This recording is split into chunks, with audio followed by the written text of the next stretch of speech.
At this time, will all Sergeant at Arms please start your recordings?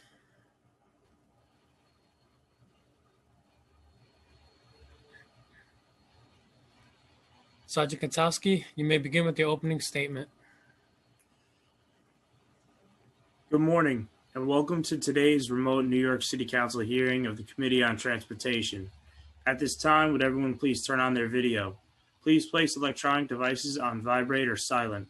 If you wish to submit testimony, you may do so at testimony@council.nyc.gov. That is testimony@council.nyc.gov. Thank you. We're ready to begin.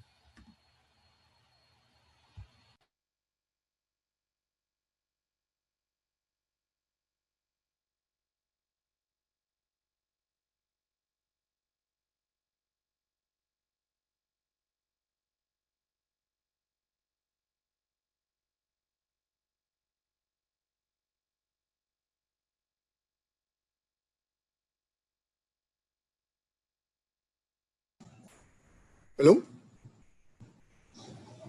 Should I begin? Yes, sir. Go right ahead. Okay. Thank you all for joining in our hearing on DOT's Open Streets program, the response to COVID-19 and private streets legislation. First of all, I'm going to turn it over to our committee counsel to go over some procedure items. Thank you. I'm Elliot Lynn, counsel to the Transportation Committee of the New York City Council. Before we begin, I want to remind everyone that you will be on mute until you're called on to testify, when you will be unmuted by the host. Please listen for your name to be called. I will be periodically announcing who the next panelists will be. The first panelist in this hearing will be from the Department of Transportation, Commissioner Polly Trottenberg, Assistant Commissioner for Intergovernmental and Community Affairs, Rebecca Zach, and Deputy Commissioner for Transportation Planning and Management, Eric Beaton. During the hearing, if council members would like to ask a question, please use the Zoom raise hand function, and the chair or I will call on you in order. We will be limiting council member questions to 5 minutes. Please also note that for ease of this virtual hearing, we will not be allowing a second round of questioning. Thank you. Thank you. Good morning, everyone. Today, the Committee on Transportation convened the remotely hearing to hold this conversation oversight topic: how DOT is working with the Open Streets program and how the agency responds to COVID-19. Of course, I gotta say that all I have is great experience working with the DOT commissioner, and I'm here from Dyckman between Broadway and Seaman in the Open Street. Thank you to you, thank you to Rebecca, thank you to the whole team. We make that a reality, that the business owner in this area, the pedestrian, the cyclist, they've been enjoying the benefit of Open Street in the whole block at Dyckman between Broadway and Seaman. And I think that this is the type of experience that we need to look at and see what we can learn, the good and thing that also can be improved. As the pandemic took hold in the city, our normally busy streets and roads became desert as sheltering in place orders took effect and New Yorkers began to practice social distancing. This unusual situation became the perfect opportunity to implement important and creative measures to ensure that people have adequate space for exercising and enjoying the outdoors, all while social distancing. Also, today we need to look at and see how did the agency and the city work with the MTA to improve bus services, especially the busways. How did we expand City Bike during this process? What did we learn about improving safety for Rebel and the home office industry in the city of New York? In April, the committee heard intro number 1933 introduced by Councilmember Carlina Rivera, which would have provided the city with 75 miles of temporary open street for cyclists and pedestrians to utilize during the pandemic. Shortly after the hearing, the administration announced they would be providing 100 miles of open streets throughout New York City. The program began on May 2nd, 2020, and as June 24, there have been 67 total miles of open streets. Of course, we want to be positive. We want to see what is the plan to continue expanding. I propose that we expand on this great initiative, which has revitalized and opened our streets for New Yorkers to use and enjoy. DOT will look into ways that they can set up a department that will focus on the open street program. That's my idea. I introduced language already for a potential LS request that would like to make the open street permanent in the city of New York.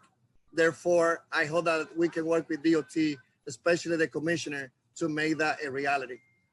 We need to study the mechanisms that are in play and who will stand to benefit from this important program. Additionally, I also believe that the Department of Transportation and the city should explore the possibility of making many of these open streets a experience where business owners, pedestrians, and cyclists come together to plan the future of the use of our streets in our city. I have no doubt that this initiative will get us to the goal of being the most pedestrians and cyclist friendly city in the world, something that I've been advocating for since elected in 2009 and for the last 7 years as a chairman of this committee. In today's hearing, we hope to hear from the administration regarding the status of this program and other measures taken in response to COVID-19, as well as their plans to continue rethinking the way we use our valuable street space. The Open Streets Initiative has helped many small businesses struggling to stay open during this challenging time. I hope to hear from the administration as how they were able to work alongside the mom and pop shop who wanted to apply for outdoor dining. And most important, what is the mechanism that we have in play to do the assessment on how the program is working, benefiting restaurants, but also pedestrians, cyclists, and all New Yorkers. We also hope to hear from advocates and community members regarding issues with the program and ways it could be improved in the future. In addition to this oversight topic, the committee will consider 2 bills introduced by Councilmember Mario by request of the Staten Island Borough President related to private streets. Intro number 2051 is a local law in relation to establishing permit requirements for private streets to be mapped on a Staten Island. And intro number 2052 is a local law in relation to redefining and regulating private streets on the Staten Island. I will now call on Minority Leaders Mario to give an opening statement on his bills. Thank you, Chair Rodriguez, and good morning, everyone. I'm here today to speak on the 2 bills that I introduced with Borough President Otto that address longstanding issues with the construction and maintenance of private roads on Staten Island. These pieces of legislation are the culmination of a public discussion that's been going on in our borough for some time now. For many years, the process for receiving private road waivers from the New York City Board of Standard Appeals was considered pro forma. However, that has since changed. The result has been that private road requests are no longer assured. In fact, the norm seems to have become the opposite. It is now incumbent upon us in government to provide a path for private roads to be built to proper and safe standards and to see that they are added to the city map. For too long, Staten Island's road network was subject to piecemeal development that often did not adequately protect community interest, and at the same time, the existing mapping process did not offer a straightforward path for developers. These bills seek to provide a roadmap for private roads on Staten Island so that developers can proceed with construction that will give quality road access to emergency and other vehicles. Additionally, we are creating a true responsibility for existing and future private roads so that their maintenance is never again neglected moving forward. I look forward to working with all the stakeholders in this legislation so that we can finally get private roads done right. Thank you.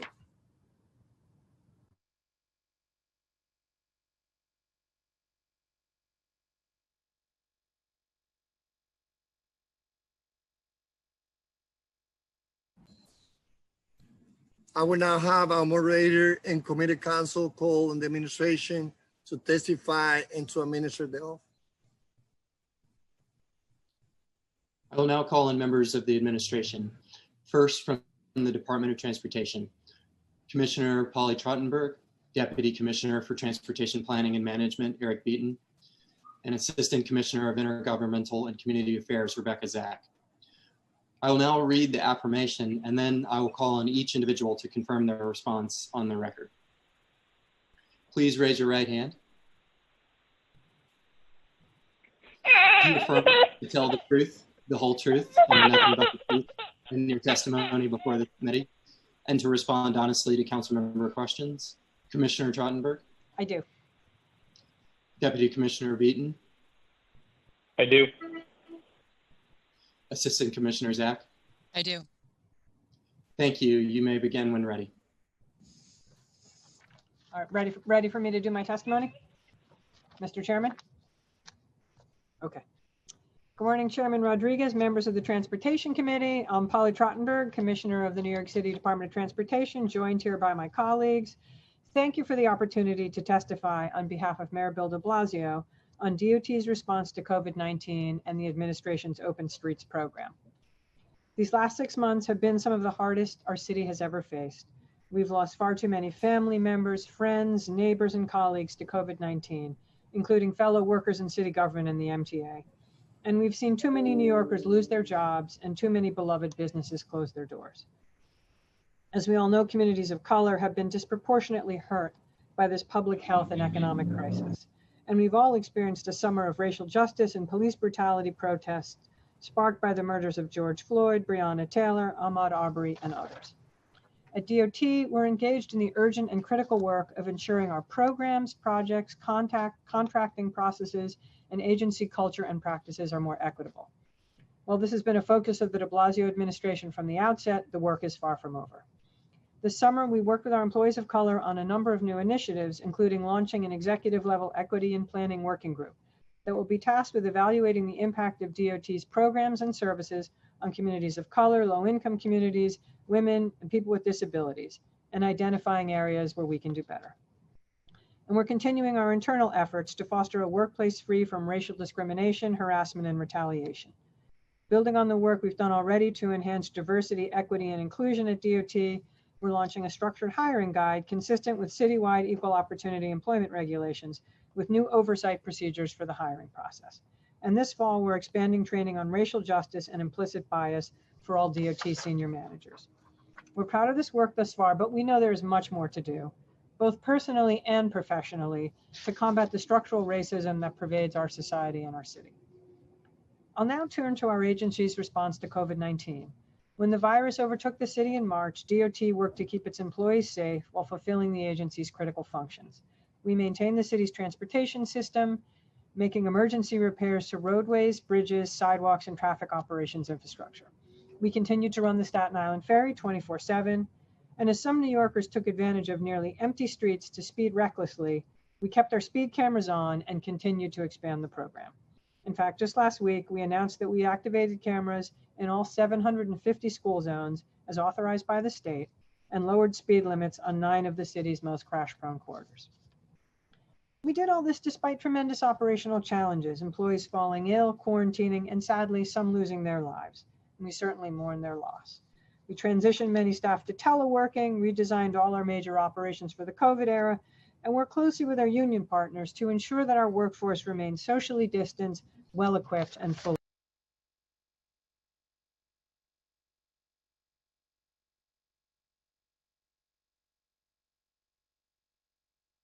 Sorry, looks like my mute button hit there. And we at DOT have answered the call, working tirelessly to keep New Yorkers safe and moving, maintain our infrastructure, and quickly grow innovative programs on our streets. But as it is for all agencies, the current financial climate for DOT is very difficult, especially after so many years of steady growth. Between the executive and adopted fiscal year 21 plans, DOT is implementing $125 million in budget cuts, representing 12% of our $1.1 billion expense budget. And we expect to face additional budget cuts this year, particularly if the federal government does not give the city additional stimulus funding or the state does not grant us long-term borrowing authority. Further, after 3 years of a partial hiring freeze, we've had a nearly complete freeze since March and are now also facing potentially a sizable layoff scenario of existing employees. These staffing constraints are an enormous challenge for DOT, one of the most diverse and complex agencies in city government, with a list of popular programs and projects that has grown every year. We now have an 8% vacancy rate with hundreds of positions unfilled, and that list is growing every month. I'm so grateful to the current DOT staff who are performing miracles of endurance and creativity to execute on our current initiatives, but the current fiscal reality means that every public dollar must be put towards the highest priority programs and projects. This means that while we focus on our core charter mandated operations and critical responses to COVID, we face challenges in implementing the many new programs enacted in recent years, including the Streets Master Plan, the Reckless Driver Accountability Program, and the Shared E-Scooter Pilot Program. These new programs would collectively require roughly 20 additional staff and cost nearly $9 million in fiscal year 21. In fiscal year 22, they would scale up dramatically to 300 additional staff and cost almost $200 million, as the programmatic work for the master plan is scheduled to be underway fully. These new programs are all knowingly enacted without the necessary budgetary resources, and unfortunately, unless the city's fiscal situation improves, these new programs will have to be greatly reduced in scope or delayed, or funding and headcount will have to be shifted from other priorities. That being said, let me discuss some of the incredible work our agency has been doing to reimagine and repurpose our streets. First, under the mayor's leadership, with the council, advocates, and others urgently calling for more space for pedestrians and cyclists to socially distance, DOT, NYPD, parks, and community partners created the largest open streets program in the country, with over 75 miles of streets citywide. Nearly 50% of the open streets are in zip codes with the highest rates of COVID-19 in the city, mostly communities of color, and nearly 60% are in census tracts that are low to moderate income. This summer, we implemented 2 programs to help children play and everyone stay cool. Our Play Streets initiative provided families with safe, structured activities on 14 open streets in neighborhoods most impacted by COVID-19. We also designated 16 open streets in the most heat-burdened communities as cool streets, locations in DEP's Cool Hydrant and Spray Cap program. All of this could not have been possible without the support of many bids and community groups, and I want to thank them for all their commitment to this program. To improve the program for communities of color and COVID-impacted neighborhoods going forward, we're still actively seeking additional community partners, and we encourage council members to refer interested groups. And of course, we value and seek your input as we plan for the program's long-term future. Implementing open streets taught us a lot and enabled us to continue to creatively rethink how we use our streets, including helping our city's struggling restaurant industry. Under the mayor's leadership and as codified in Councilmember Reynoso's bill to allow outdoor dining, the city put forth the Open Restaurants program at record speed. The program allowed restaurants to self-certify and begin taking advantage of sidewalk and street space outside of their establishments in time for phase 2 of the city's reopening. To date, over 10,000 restaurants have applied to take advantage of the program and serve customers outdoors, making Open Restaurants, we believe, the largest program of its kind. This enormously popular program has supported jobs for approximately 100,000 people, a diverse workforce from all 5 boroughs, and generated much needed economic activity and tax revenue. We're grateful to all our partners in this monumental effort, which required creativity, problem solving, and breaking down agency silos. I want to thank our sister agencies, including SBS, MOM, the Office of Nightlife, as well as bids and industry partners like the New York City Hospitality Alliance, the New York State Latino Restaurant, Bar and Lounge Association, Rockwell Group, Melba Wilson, the Chinatown Partnership, and many others. And we've successfully combined 2 popular programs with Open Streets and Open Restaurants, allowing New Yorkers to visit some of their favorite restaurants as they safely dine outdoor on car-free streets, as the chairman of the committee is doing even as we speak. We look forward to discussing with the council ways to make elements of the Open Restaurants program a permanent fixture in our city, and the mayor has already announced its return next summer. And now we're once again answering the call to use our city streets to help our kids learn and exercise outdoors. Together with the Department of Education, Parks, and other agency partners, we've identified and approved outdoor learning space for almost 800 schools across the 5 boroughs, including on almost 160 streets. We've worked hard, quickly identify and assess these spaces, prioritizing schools and communities of color and those hardest hit by the pandemic. Now I'm going to turn to the agency's work to keep New Yorkers moving and keep freight flowing during the crisis as we work to help keep the city recovering. First, buses have served a critical role in transporting essential frontline workers and members of the communities hardest hit by the pandemic. In June, the mayor announced the Better Buses Restart program with 9 major busway and bus lane projects in all 5 boroughs to give New Yorkers safe, reliable, and fast public transit options as the city reopens. Since then, we've already completed 4 bus projects, the busway along J Street in Brooklyn, bus lane extensions on East 14th Street in Manhattan and Malcolm X Boulevard in Brooklyn, and a major bus lane on 149th Street in the Bronx, right near Lincoln Hospital, a critical lifeline for frontline healthcare workers. In addition, DOT is currently constructing bus lanes on E.L. Grant Highway in the Bronx, Highland Boulevard in Staten Island, as well as bus improvements on Rockaway Beach Boulevard. By the end of the year, we hope to have installed more bus mileage than we've ever completed in a single year, and many focused in communities of color throughout the city. And in August, along with our partners at the MTA, we announced the expansion of the bus lane camera enforcement program with stationary cameras activated on 9 new corridors and MTA bus-mounted cameras on 3 new routes. Finally, DOT has been rolling out transit signal priority to bus corridors faster than ever before, and we've already exceeded our 2020 goal of 300 intersections. We will continue to add more TSB corridors throughout the rest of the year. Next, we've also seen a cycling boom as many New Yorkers shift trips from public transit. Since April, on average, we've seen 26% more cyclists on protected lanes and bridges throughout the city than in the same period last year. And with weekend cycling up 57%. In response to this boom and building on safety improvements and guiding principles laid out on our Green Wave Plan, DOT is installing protected bicycle lanes with a focus on closing important gaps in the bike network, supporting trips made by essential workers, facilitating interborough trips, and encouraging neighborhood access to parks and open space. To date, DOT has installed 9 miles of permanent and temporary protected bike lanes during the crisis, with several more temporary lanes underway. We expect to install over 25 miles of permanent protected bike lanes this year, more than the number installed in previous years, despite being unable to work fully for the first half of our usual construction season due to the pandemic. And in June, we celebrated the 100 millionth City Bike ride and the system's 1,000th station since its launch in 2013. We installed it up in the South Bronx. In addition, City Bike's Critical Worker Membership Program has provided 18,000 critical workers with more than 500,000 free bike trips to date. While much of our attention during these last few months has rightfully been on addressing the COVID-19 crisis, our agency has continued to look ahead at the city's transportation needs for recovery and beyond. Prior to the onset of COVID-19, we were seeing some challenging trends with vehicle ownership and Midtown congestion rising, more deliveries, and a continued decline in transit ridership. These past 6 months have shown just how critical our transportation system is in keeping the city running, helping essential workers get to their jobs, as well as accommodating increased freight activity. To help DOT and the city meet these critical needs and plan for the future, Mayor de Blasio named members of a Surface Transportation Council in May.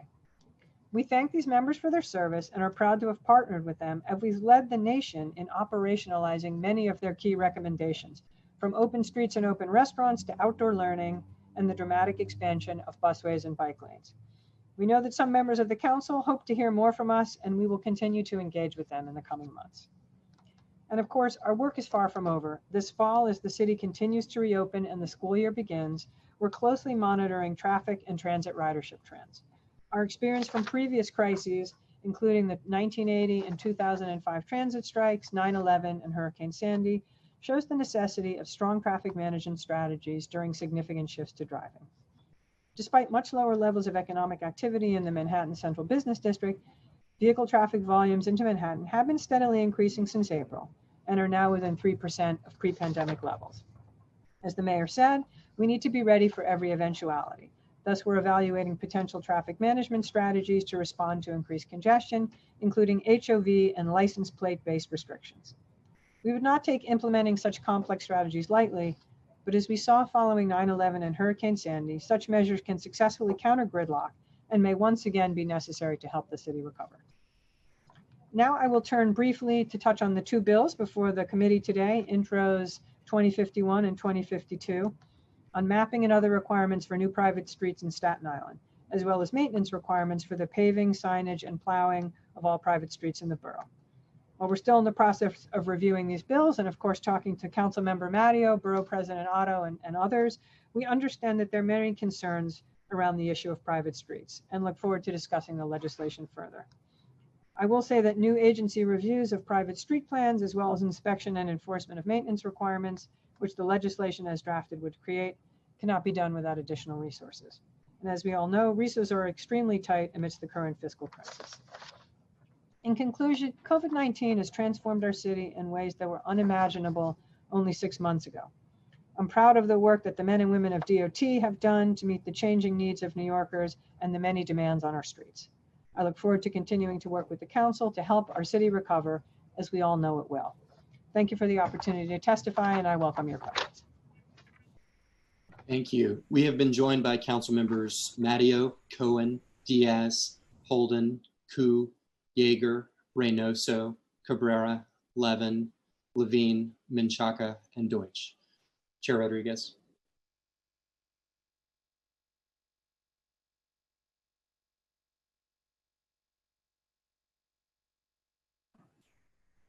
Thank you. Thank you, Elio, and the whole staff of the lawyer and analysts of this great committee.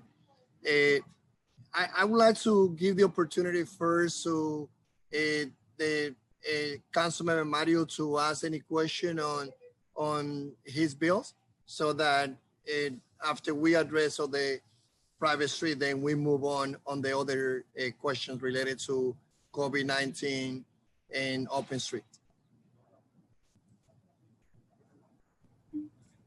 Thank you, Chair Rodriguez. I appreciate that. Commissioner, how are you? It's good to see you on Zoom. Good to see you, council member. Thank you for your communication always, and your staff. We may not always agree, but I appreciate your willingness to work and communicate with myself and my office.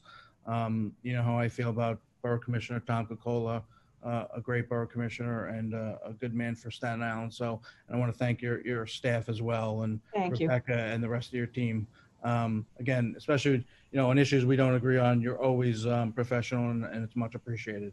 So, I want to get into private streets, and I know you didn't have much substantive comments on it, and it's legislation we're certainly going to have to discuss further.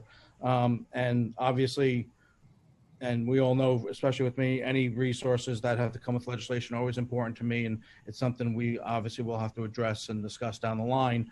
I just mentioned that obviously because you mentioned that in your testimony, but private streets have become more and more of an issue, especially on Staten Island, and we're trying to come up with a map, a platform to make this process better in terms of mapping streets. So just a few questions. Again, I know you haven't really talked much about the substance, but can you tell me, do you know how many private streets are in the borough or in the city? Yeah, I'm going to actually, while I'm saying, you may remember the council had required us to engage in an exercise where we actually tracked all the, you know what, I just found it. Here we go. All right, good.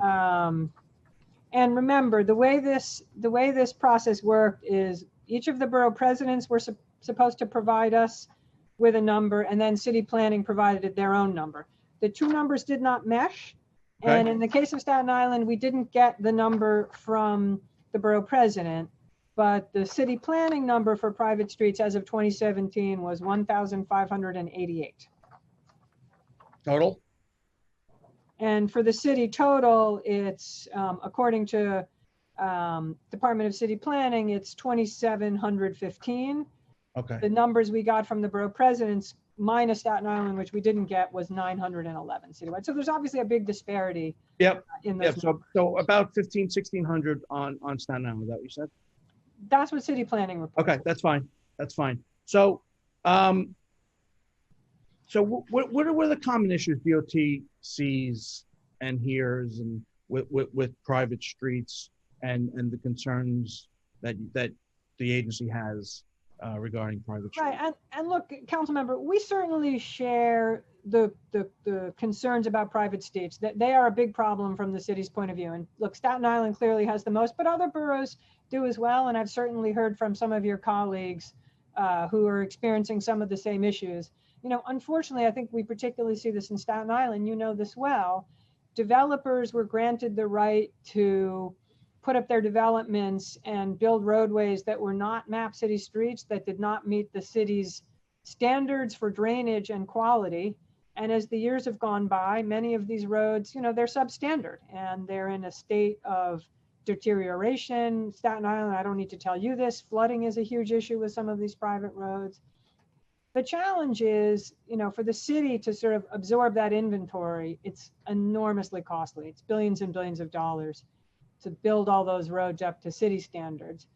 I certainly understand the frustration on Staten Island, and I think we are, you know, very committed to working with you all to see what we can potentially do. We certainly agree that it is a real problem, and most of all in your borough, but there are private streets in other boroughs too. Understood. And understanding the existing private streets and the issues with them. And I think in terms of talking about this illustration, it's, you know, how do we move forward? How do we come up with a mapping strategy that is beneficial to everyone, the community, the agency, developers, all the stakeholders involved? Because I think, and especially the number you just said about what it would take to deal with some of the issues of the existing private streets, it's overwhelming. So we're trying to come up with a process going forward that, you know, deals with those issues, because you all know, and my colleagues know, and anyone who has a private street, you know, some of them don't even know they're on a private street. That's whether they should know, or they should be when they buy a house or a condo, whatever they're in, they should know. The reality is they don't. They call us when it's not plowed, or when they're in an area where DOT's repaving streets, and obviously they're not going to repave the private streets. When there's flooding issues, just normal pothole issues. So these are the issues that certainly arise. So we're trying to understand how do we make the process better. So in terms of mapping a street, right? If we're going to move away from having private streets as is, we want to go into a mapping process. From my perspective, I like to make that as clear and effective and poignant as possible. So with that said, in terms, you know that how many maybe mapping requests that your agency has, or you know, are there a lot of mapping requests that you are looking at now in terms of? Yeah, that maybe I'll have the team check on that while we're talking. I don't think we get a lot, but let me see if I can Okay. hunt that number down. So if I am in the process of trying to map a street, right? You know, I've looked at this. I've had my staff look. You know, you go on the city planning website, and they can give you some things on what to do normally, but it's not a clear-cut strategy, in my opinion. But what is DOT's role? When does DOT step in a mapping process currently? Is it, you know, based on when another agency just says, okay, we're in this process, we have this request, what is DOT's thoughts? Like, where does DOT fit into the current process of trying to map a street? Right, it's a good question. And look, I would say, I don't disagree with you that it's a complicated process. And obviously it involves DOT and BSA and Department of City Planning. And I think sort of any discussion about how we improve it going forward, we probably need to get all those.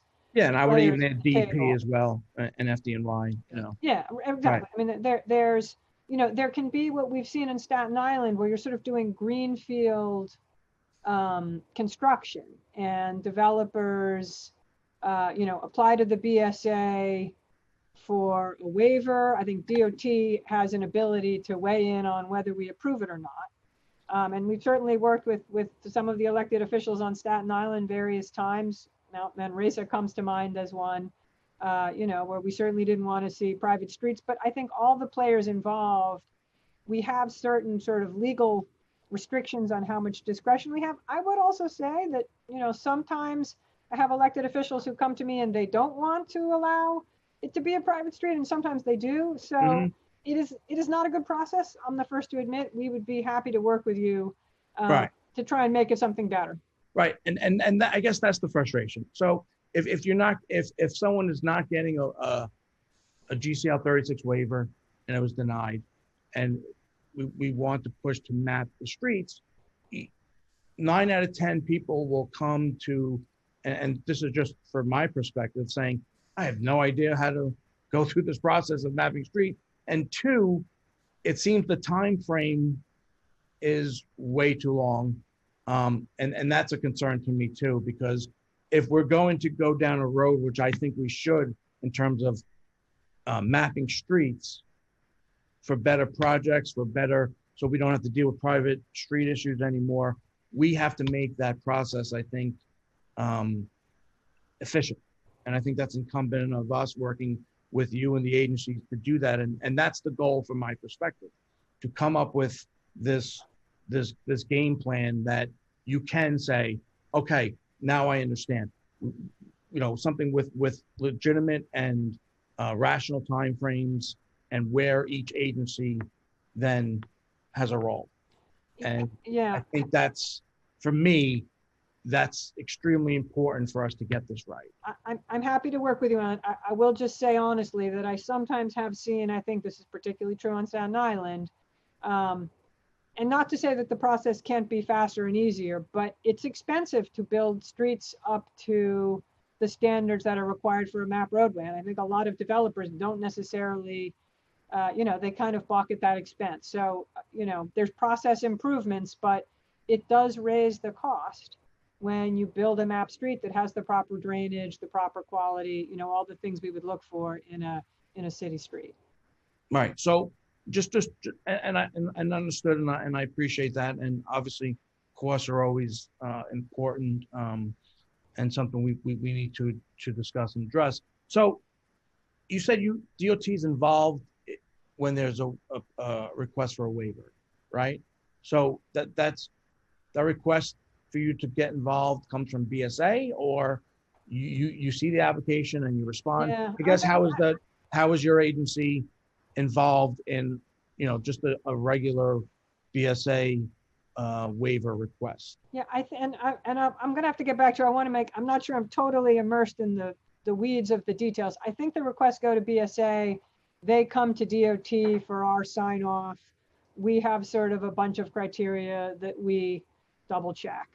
And look, as you know, because this has happened, you know, several times on Staten Island, that process can become very, you know, very contentious, very complicated. And certainly I think stands room for improvement. Okay. I don't mean to interrupt, but Rebecca, I thought did you have, she's on mute. Can someone unmute Rebecca Zach? If you don't mind, Commissioner, I think Rebecca had a. Yeah, Rebecca. No, I was just going to say, Councilmember, that I can follow up with you on all your questions about the mapping request, the mapping process, and the mapping waiver. request. We get about 4 or 5 requests a year. Okay, 4 or 5. Okay. So not that many. Okay. So listen, we're trying to, you know, pardon the pun, but come up with this correct roadmap of going forward.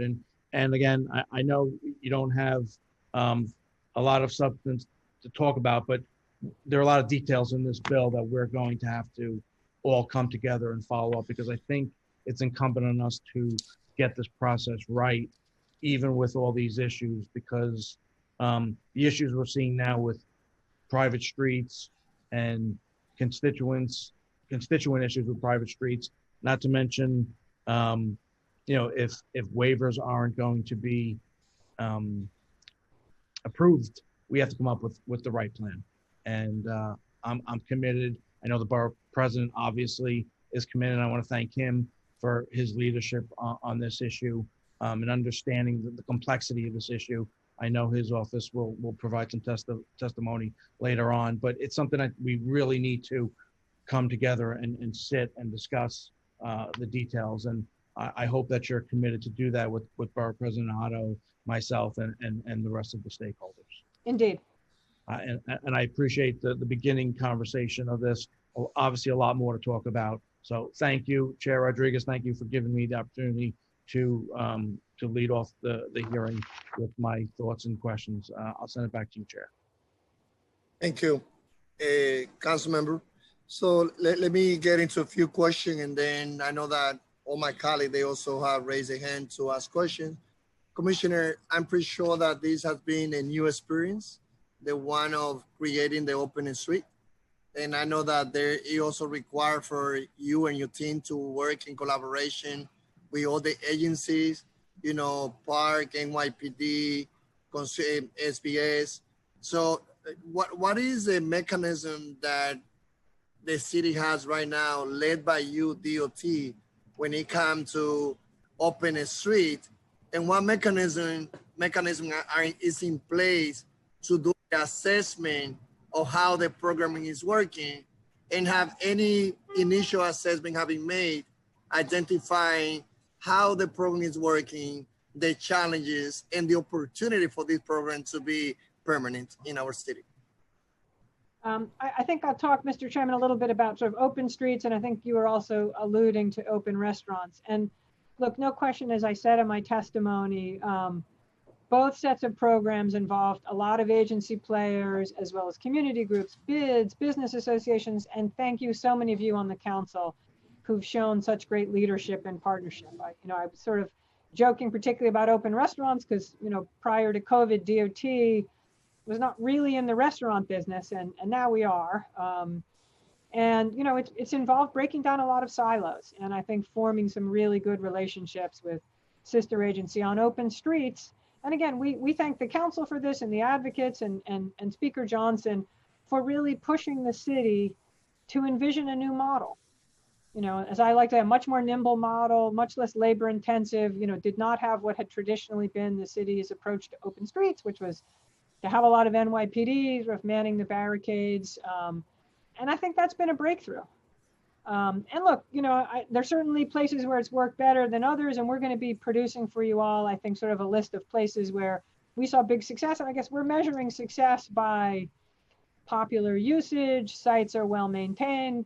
We're hearing good feedback from the community, but obviously we'll take any input you all have on that. And some places where, frankly, we didn't see great success, where they were not well used by the community, particularly as playgrounds and summer camps opened up. I think some of the sites started to become less used. We noticed that the barricades, were sort of drifting away. So we will sort of be sharing with you all our assessment of that. But clearly it's a whole new model. It did involve PD and FDNY, but also Parks Department, DOT, and as I said, a lot of local community groups. I think going forward, we're going to be talking about how we design that program in a more permanent way. And of course, we want to work closely with you all on that design. On open restaurants, this was definitely new territory for DOT in New York City. And again, want to thank the council and Councilmember Reynoso, for really working with us, I think, to go big. I don't know that I've heard of any other city that has done the amount of, roadway and sidewalk dining that we have done in such a short amount of time. And it also, produced, I think, a very fruitful partnership, again, with us, with Small Business Services, with Commissioner John L. Doris, who's, as many of you know, on the front lines of trying to help small businesses, with the Mayor's Office of Movies and Entertainment, the Office of Nightlife, the sheriff, on the sort of the enforcement and compliance side, the Sheriff's Office, NYPD. We even for a time had Department of Buildings pitching in to help us. So, another area where the whole city family came together. Gotten a tremendously good response. Nice to see you sitting out at a restaurant. And, the mayor has already announced, we're extending potentially the program even further into this year and starting it up again next year. Another area where, again, we want to work with you all to codify the details, but it has been a true interagency partnership and I think a really fruitful one. Not to mention Hospitality Association, New York State, Latino restaurateurs, like a lot of other industry players as well, and individual restaurateurs who've brought their input, their leadership, their enthusiasm. Thank you. Well, as you could see, again, I'm here at Dyckman and Broadway, not yet sitting in the restaurant, but just to be sure that we can highlight, one of the models that we have in our city, where, closing this block, we gave more opportunity to pedestrians, cyclists, residents of this community, and the restaurant to use this common space. And I think that, and I appreciate again, as I have said, I know that it's more easy to go after things that we disagree, or go after, in this particular time, the administration that has a lot of challenges, instead of comparing where we were before and other advancement that we have been able to make. So I'm all about focusing about things that we can accomplish, especially in the last couple of months that we have ahead of us in this administration, because we don't know what type of mentality whoever will come to office in January 22, they will have about making the city more pedestrian and cyclist friendly. So what is your goal when it came to, and of course, and as you know, I know about, and I appreciate, how you think, Rebecca, and the rest of you guys are working to be sure also that the institutions that are here in Dyckman, they can get information to see how can they start applying to turn this area as a permanent plaza. But more than it's a local model, is the city's DOT now looking to expand, the opportunity to create more plaza, as a way to have a better use of our streets. And look, I just, because you're sitting there on Dyckman, and obviously I've gotten to know the restaurateurs on that particular block. And again, I just want to thank, I think one thing that, particularly those of us in the transportation business didn't know what we were getting into in some ways, and to see the energy and the creativity of the restaurant community in New York City and just the beautiful spaces they've created. And look, we would concede, early on in the program, there were some bumps as we got things set up and made sure it was safe. But I think in recent weeks, we have seen just beautiful outdoor setting, and the ability to do it on closed streets in particular has proved so popular. I'm glad you're doing it on Dyckman. Right near where I live in Brooklyn on Vanderbilt Avenue, it's become a beautiful place where people not only eat in the restaurants, but just come out and have picnics. It has really transformed the public space. And of course, Mr. Chairman, and the mayor has, I think, been very enthusiastic and hands-on on this program, and is really pushing us not only to find ways to expand it, but to make sure, as you mentioned, that next year we have a permanent structure in place. We will be working very closely with you and the council on this, as well as, again, I think all our sister agencies, civic groups, bids, and private sector partners who we could not have done all this without them. Commissioner, what about, as you know, that when we look at sidewalk, one of the things that I know that I also have a conversation with your team, and I'm hoping, again, I know that there is a bill that I don't want to, ask you right now, do you support it, yes or no? Because, that bill is not part of this. But one of the things that I want to do is to be sure that everything to sidewalk is led by DOT.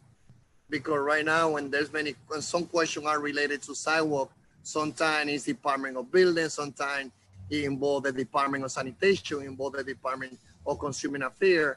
But one of the things that I can tell you that is happening in underserved community is also that the issue of sidewalk, especially related to so many garbage can full and no one going there to pick it up, especially in the low income community. It's like an everyday experience.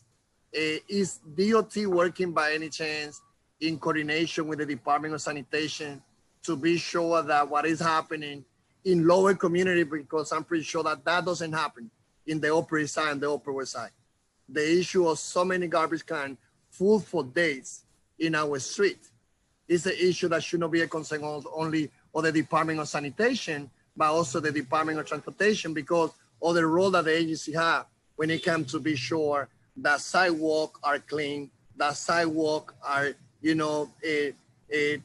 always used by pedestrians. So what is any conversation between you, sanitation, to address with this issue? Yes, and I think you also, prior to the pandemic, and I'm going to confess, I have to have the staff check on exactly where things are right now. And obviously, we're sadly losing my dear friend and colleague at sanitation as of yesterday. But we were putting together a pilot project where we were going to work with local bids to potentially create, as some of you may have seen if you've been to Europe, I think you can see them in Spain and in London and other places, put, hopefully attractive garbage collection systems that would be in the street, not on the sidewalk. We were putting together a pilot project to start looking at doing that here in New York. Again, I'm going to check on the status of it. Obviously, a lot of things got on hold during the bad months of coronavirus, but we certainly think that that's something the city should be doing more of. And we know that would make the sidewalks more attractive, give people more room for access, potentially, consolidate the garbage, put it in a spot where, it's more out of the way. And I think we're still keen to have that pilot unfold. But again, maybe someone will double check for me. I think maybe the RFP was just about to go out, but we'll have someone double check. Okay. And I have just one more question. Although my colleague also is waiting for as a question. It's about buses and you spoke on relation to what you've been doing coordination with MTA when it comes to the buses. But as you know, one of the things that we've been advocating for the council is to the DOT to put more technology across the 5 boroughs so that the buses, they will have priority when they cross intersections. Are you, the agency take looking at this and see how we can make progress since buses became, so important, especially during this pandemic? Yes, and as I said in my testimony, again, I want to thank the council and you, Mr. Chairman, and the advocacy community for pushing us on how we could be faster and more efficient in installing TSP, transit signal priority. As you say, to let those buses go faster down streets, get a head start through intersections. I'll admit we had a process because we were doing very careful engineering that was taking too long and we weren't sort of having the output we needed. This year, even despite the pandemic, we've done transit signal priority at 300 locations, which was actually more than we thought we would get to this year, and we're going to continue. So I think we've probably picked up that pace almost tenfold. And, again, while not sacrificing the good engineering and making sure that we're installing the technology, in intersections in parts of the city where we know it can do the most good. And I'm sorry on this. What is DOT? How is DOT looking at the issue related to? And I just went back to open street, especially with a restaurant, with the restaurant, with the whole things about being sure that as restaurant they use sidewalk and space in the street. What about the safety of pedestrians? Since few crashes have happened in the last couple of weeks. How is the agency assuring that the business owner, also the restaurant owner, that they also put the necessary measure in place in order to protect those who sit in their business? Yeah, it's a good question. And again, I think part of early on when we started the program and at the behest of the council and certainly at the mayor's direction, we created a self-certification process that I think was among the quickest I've ever heard of.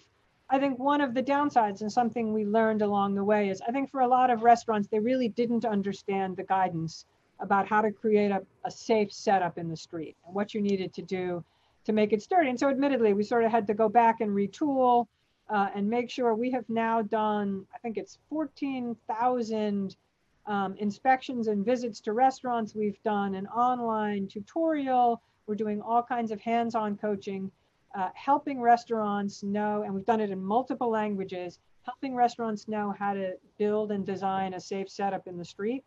And I have to say, I think, certainly we've seen some incidents, luckily nothing serious, but I've seen, as I've walked the streets and talked to restaurateurs over the past couple months, a big evolution in how much restaurants have improved their setups and made them safer. I would say to you council members, if you see places, and we do need, this is such a big program, it's hard for us to manage it without you all being our eyes and ears. If you see in your districts, places where you have concerns, where you think restaurants are not doing a good job, they need a tutorial, they need us to come out and help them, please come to our borough commissioner's offices, tell us, and we will be there, again, not to fine them, not to punish them, but to have our experts come and help them, explain in whatever language we need to explain, how to build a safe setup, what kind of materials to use, etc. We very much want to work closely with restaurants. Thank you, Commissioner, and thank you, Rebecca, and the rest of the team. And now let's go to the council that they have questions. I will go back to the team so that they call the colleague and give them the opportunity. We are giving 5 minutes each, and the team who is on control or whoever's are having raising the hand, they're going to be calling the council member based on the order that they raised their hand. Thank you, Chair Rodriguez. First, we have also been joined by Council Members Rose, Richards, and Rivera. We'll now call on council members in the order that they have used the Zoom raised hand function. Council members, as the chair noted, please keep your questions to 5 minutes. The Sergeant at Arms will keep a timer and will let you know when your time is up.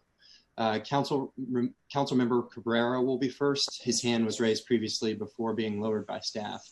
Councilmember Cabrera will be followed by Council Members Reynoso and Koo. Councilmember Cabrera. Thank you so much, and I want to thank the chair and Commissioner. Thank you, and also Commissioner Navarro right here in the Bronx during COVID-19 for every issue that we brought up was given precision attention. So I want to thank you for that and for your leadership. I wanted to ask you about a couple of things. You cover quite a bit in your opening statement, but I wanted to ask you 3 quick questions. Number one was in regards to how we're doing with the micromobility scooters. October 15, RFP. I know it's supposed to come out, so we're looking about a month from now. Second question I had was in regards to just a follow-up regarding restaurants that the chair mentioned, very concerned about our restaurants. And if you're having any conversation, I would love to know if you're having direct conversations with the governor's office. I think we need to finally allow people to go inside in the restaurants. People right here in the Bronx, they're just jumping to Westchester County. I literally could drive an hour away, and I'm right there. Anybody could just jump. So we're losing millions of dollars. A lot of my people work in the restaurant business, people from my district. So I'm very curious to know if something's gonna happen, because realistically, people are not gonna be out there in the freezing cold trying to have a nice meal, especially in the evening. It's unrealistic. So curious to know if you're getting any type of hints as to what the state's going to do, and also from the administration here. And the last question, if you can, is in regards to the impact of COVID-19 on the capital projects, specifically like rezoning, for example, in Jerome Avenue rezoning or any other rezonings that took place. And I know that you had a lot of capital projects coming online. Do things speed up? Do they stay the same? Are there projects that are in just placing hold? All right.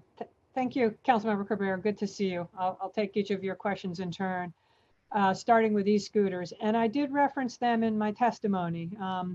The solicitation is supposed to come out mid-March, and mid-October, and we're on track to do that. But overall, we are going to be challenged to run this program, and I want to talk a little bit about why, and sort of put this back on the council to think about. We are right now, I'm proud to say, we have been this summer, you know this, you're up in the Bronx, we've been working on, a massive expansion of City Bike, both up into Northern Manhattan, into the Bronx. We're doing infill in Manhattan. That has taken a lot of staff bandwidth. On top of that, I think a lot of you know, this summer, with the fatalities and the safety issues with Revel, my agency is now going to be taking a much bigger role in overseeing and regulating them. And I think to do an e-scooter pilot well, we also want to make sure that we have the bandwidth, the people, the resources, excuse me, to manage it well. We don't want a pilot where things aren't safe or scooters are being scattered all over the streets. So I just sort of flag for the committee. In the current budget crisis that we're in, we really have a challenge here. I don't really have the personnel, I think, to do all these programs as well as I would like to. We're not going to resolve that today, but I just want to flag for you all.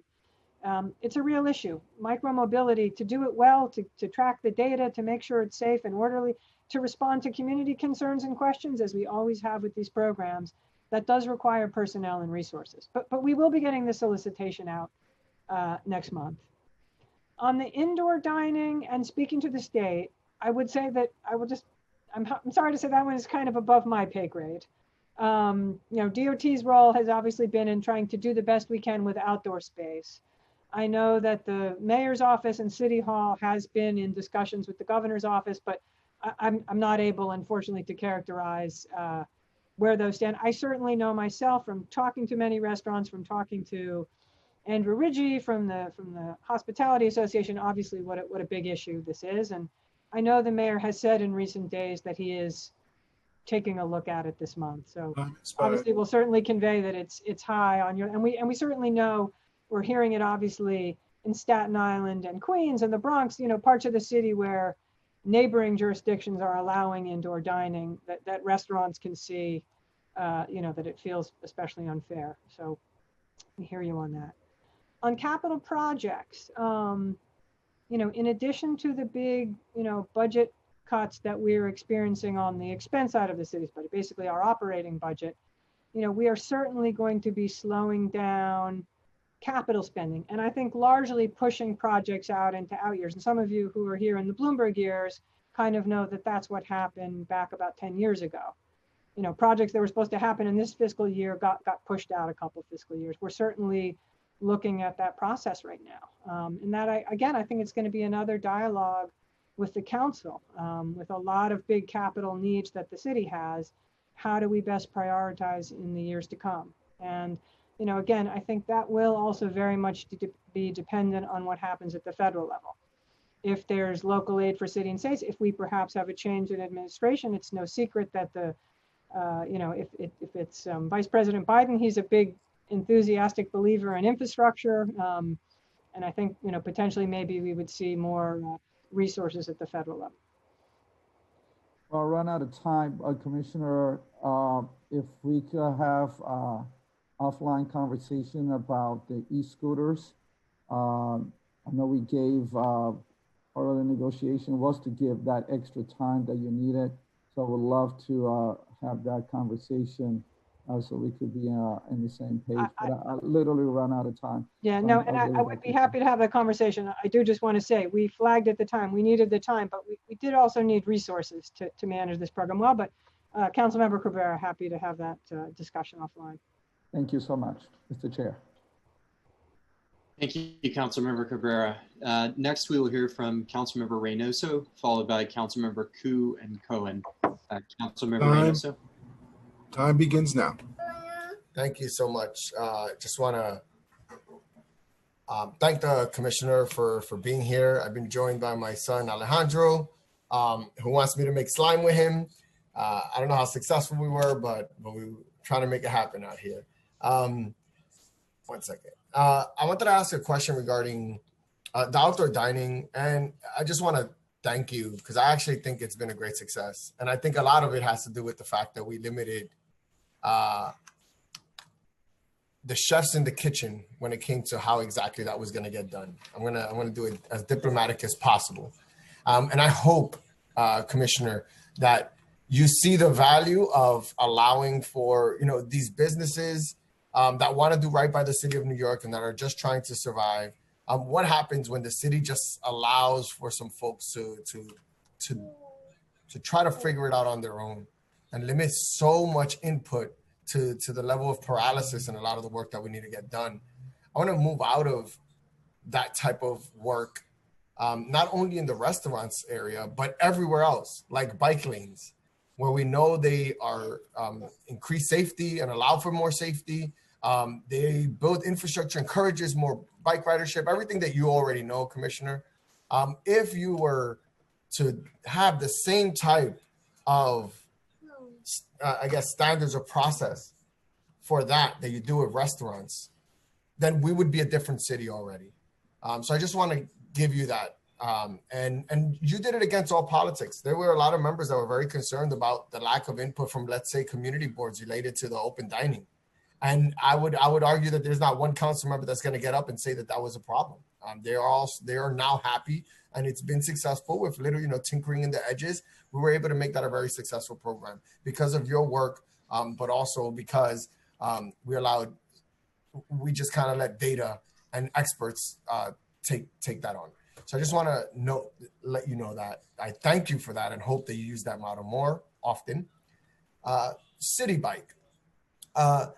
A lot of members they saw one case where we had a long-standing restaurant that needed a movement of a City Bike dock to be able to use outdoor dining. And look, we're New Yorkers. We want everybody to succeed, and we want to figure out ways that we can make that happen in a meaningful way. But I want to treat the City Bike docks the way we treat bus stops, right? We have to note that City Bike is transportation infrastructure, meaningful transportation infrastructure that moves a lot of us around when we need it. And if we're just going to start moving these docks at the behest of businesses or individual people, then I think it's going to be a problem because we're going to be moving a lot of these stations. People are going to start forgetting where they were or having to move their work around. But ultimately, is it public transportation or is it not? And we got to finally be very clear with the general public about what City Bike is. So I want to be very clear that I think that we should have a process when it comes to moving docks that's tougher, I guess, or that we think about it as permanent infrastructure. And then the open streets. First, Berry Street should be busway both ways, no cars, just buses, express buses, whatever the BQX wanted to do in bus format. I think it's the way we need to make that happen. And I really think that I just want you to know I endorse it. And I only got 1 more minute. I'm making a lot of comments and suggestions that you already know because we talk so much. And then also, yes, the movement of the bike racks concern me because it means that you're not moving other bike racks into communities, right? Because those trucks are now having to pick them up, move them to another location when those trucks will be bringing in new docks and putting them in the Bronx and expanding them out in Brooklyn or in Queens. So I just want to make sure that we use our resources wisely and that we don't succumb to anecdotes and public pressure that's not related to data. And outside of that, moving temporary bus stops on Nostrand Ave is still something I really want to talk to you about. But I think we fixed the one on Nostrand Avenue. No, I think you fixed the one on Fulton, but it's okay. We'll catch up. But I do want to say, I thought Claudette said we fixed Nostrand as well. I thought so too. I'll follow up with her. Yeah, that's what she told me last time you reached out to me on it, and she was going to call you. But sorry, I can expired. take all your questions in order. No, it's okay. As of now, I got a call back from the businesses, and they said that there wasn't any movement. Okay. Well, check. That's not what I heard. All right, we'll check on that, Councilmember. But for me, it's mostly to let you know that I'm really grateful of the work that you've done. I always think we can do more because I think we're a great city. And we talk about exceptionalism. That's what I think about is doing more. But I don't want to take away from the fact that we've expanded the restaurant work, that we've done the streets, the closed street, the open streets. And I think we should do more of that. Maintenance of that is what I really want to talk about. My community is putting up their own barricades, fixing barricades that are being hit by cars, barricades that are being moved by cars. And I just think if we had a more sustainable system, that the open, safe streets would be something that my residents would like even more. But outside of that, thank you very much. And I'm sorry that I took so much time, but I really appreciate it. And I saw Deputy Commissioner Beaton with his child as well. Beautiful. It's nice to see family on these Zoom chats. These are parts of our lives that we would never be able to see. And it really humanizes the work that we do. I love you all dearly, and peace. All right. Well, thank you, Councilmember. And it is certainly nice to see Alejandro. I seem to remember a town hall, I think, in which you proudly announced you were going to be a father. And look at you now, what a beautiful boy. It is, I agree with you, it is fun to actually get a glimpse of people's children and their cats and their dogs and their spouses. And we do see a little side of each other that we didn't know before the pandemic. Let me sort of take. And Commissioner, I'm about to have a second baby, so just a heads up. Oh, Well, not me. My wife is that's about to have a fantastic. second baby. So I'm 6 months. 6 months. So It's there you go. interesting. It's strange during COVID, we've had a bit of a baby boom at New York City DOT. Oh, okay. Babies born. I, And we've had in our time in our office 3 sets of twins. So we're a twin factory here, just in case anyone wants to come work here who wants twins. Or not. Just to talk a little bit about what you said. And first of all, obviously, I want to start on open restaurants by thanking you for your leadership. You have been a terrific partner. You were on this issue from day one. And, you know, it was terrific to work with you on the council, and the codifying the program and getting the unanimous support of your colleagues, I think really made a big difference. And, you know, I hear what you're saying. We, you know, for open restaurants, we sort of threw out all the traditional city processes, and you're correct that it was a big leap of faith. And some of your colleagues and many people out in the city were worried about, we're not letting community board sign off, and, you know, we're not having architectural drawings and all the things we traditionally, look, we're still working through it. You heard Councilmember, you know, Rodriguez asked, are we sure it's safe? I mean, you know, this has been a real work in progress. The old cliche that we're building the airplane as we fly it has definitely been true. And I understand, I think I'm hearing it from all quarters. Why can't we do more of that with bike lanes and bus lanes? Why can't we throw out some of our traditional procedures? You know, I'll sort of put it back a little bit on the council. A lot of what we do with those projects requires, you know, working with community boards and notification processes. We have to do that, for example, for bike infrastructure. We have to give community boards a 45-day notification. That's a council mandate. So, I mean, I think we've learned a lot this summer about kind of changing the rules. And, you know, I hear you. I think we would like to explore doing more of that on some of these other types of projects. I think open restaurants in particular has really, you know, to take a program, you know, from sort of 0 to 10,000 restaurants in the span really of just a couple months. I think it's certainly, from where my agency sits, it's pretty unprecedented. And again, thank you, you know, for your leadership and vision on it. I want to touch for a sec on the issue of the moving of the city bike docks. And you are right, we did move it in the case of one restaurant. It's a restaurant which I think it is no secret that the mayor, he's a lover of things that are, you know, very historic. And that was a 100-year-old restaurant. We have generally not done that, though. It has not been our practice to move city bike docks. I'll not say that we never do it, but I think we do very much adhere to what you're saying. It's only in very rare exceptions. And by the way, that can make many of your colleagues very unhappy. So, you know, we've often been pretty strict about that, and we intend to continue to be. But this is New York City, and I've learned now through 7 years of experience, there are, you know, occasionally exceptions to the rule. But in the case of moving city bike docks, as you say, as we're trying to expand further out into Manhattan, into the Bronx, into Brooklyn and Queens, and add more docks into Manhattan, so that folks from the outer boroughs will have a place to park their bikes when they get into the center city. We're not in the business of doing too much moving of docks. You and I had talked about Berry Street, and I will say I agree with you. It has been one of our most successful open streets. I've been out there. It is terrific. And you certainly raise, I think, the question that we've grappled with this summer, which is sort of the sustainability of maintenance.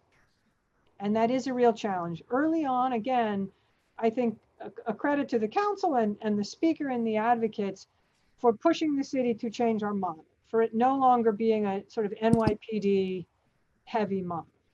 And that freed us up in ways that, you know, I will agree, we're overdue. We couldn't have done 75 miles of open streets if we'd had to have NYPD manning every barricade. But, you know, that has meant we're sort of trying to grapple with a new model. If we don't have city officials standing there all day long, we do require some degree of community engagement and involvement. And believe me, we totally recognize social capital and the ability to do that is not evenly distributed around the city, and lower income communities, you know, and communities of color, that can often be harder to do. So, you know, we need to work with you all. We need to find a model, but I think we're all in agreement. The days of sort of having NYPD stand at every barricade. We're not going to do that anymore.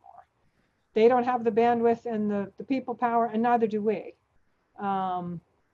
And so, you know, working with community groups and you all, that's going to be the model going forward. And there may be places where, you know, again, where there isn't that community resource, we're going to have to work together to figure out how to keep, you know, that system well maintained. But, you know, particularly again, in a time of a real fiscal crisis, that's not an easy equation. As I said in my testimony, I'm already down 8% in terms of my vacancy rate in my agency. You know, if we don't get state borrowing authority, that could look a lot worse. You know, we don't have the same resources of people, I think, in the next couple of years as we've had in the past. But I guess I'll close by saying we recognize we need to find solutions, and we certainly, I know from the mayor on down, everybody wants to continue with open streets and open restaurants to make them safe, to make them accessible, and to make sure that they are in every neighborhood of the city, you know, regardless of how much resources that neighborhood has.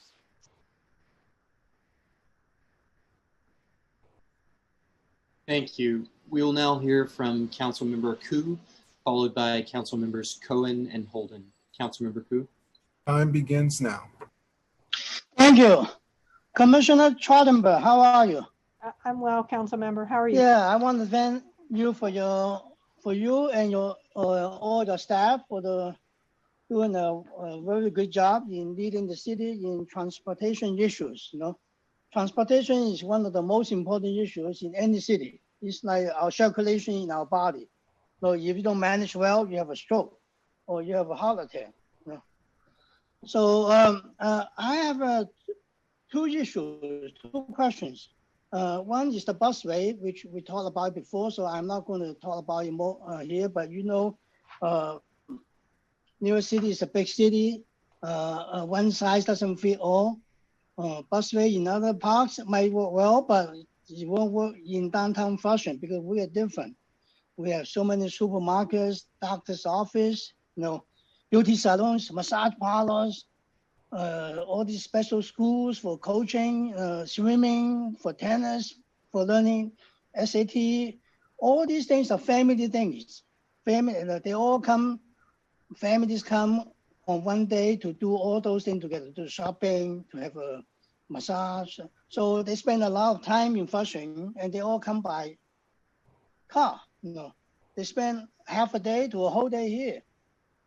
That's why these people create a lot of vitality for the local business. So that's my concern. So busway is very important. We don't want it, at least not for now, during the pandemic. People is so uncertain about the future. They don't have money to pay rent. So this morning, I received a call from the landlord, a building landlord, asking me whether they can evict a restaurant. Because he said, oh, the restaurant has been doing business for a long time for takeout, and they haven't been paying rent. And I said, hey, now is not a good time to evict tenants, right? But he said, what about me? I have the landlord has to pay. I have a water bill to pay. It's a big water bill. And if they don't pay the water bill, the property tax, city is going to put a lien on the building, right? So this is a very difficult situation. So we want to make sure the city support all businesses. If you support the businesses, business owners, the landowners will have income too to pay your tax. So it's a circulation problem. One doesn't get money, the other one don't get money too. So this is how the economy works. So the best thing for the city to do is how to help all the business to make money, to get back to normal, so that they can pay rent, pay tax, and etc. So this is my RAM, right? The second part is on my complaint is about the open street restaurants. We have a lot of restaurants situated in the basements, or third floor, second floor, in some more buildings, or even in some other buildings, office buildings. They might have a restaurant on the top floor. That's in the city and also in Queens here. So right now they cannot do any like open street dining because they're on the second floor, third floor, or in the basement.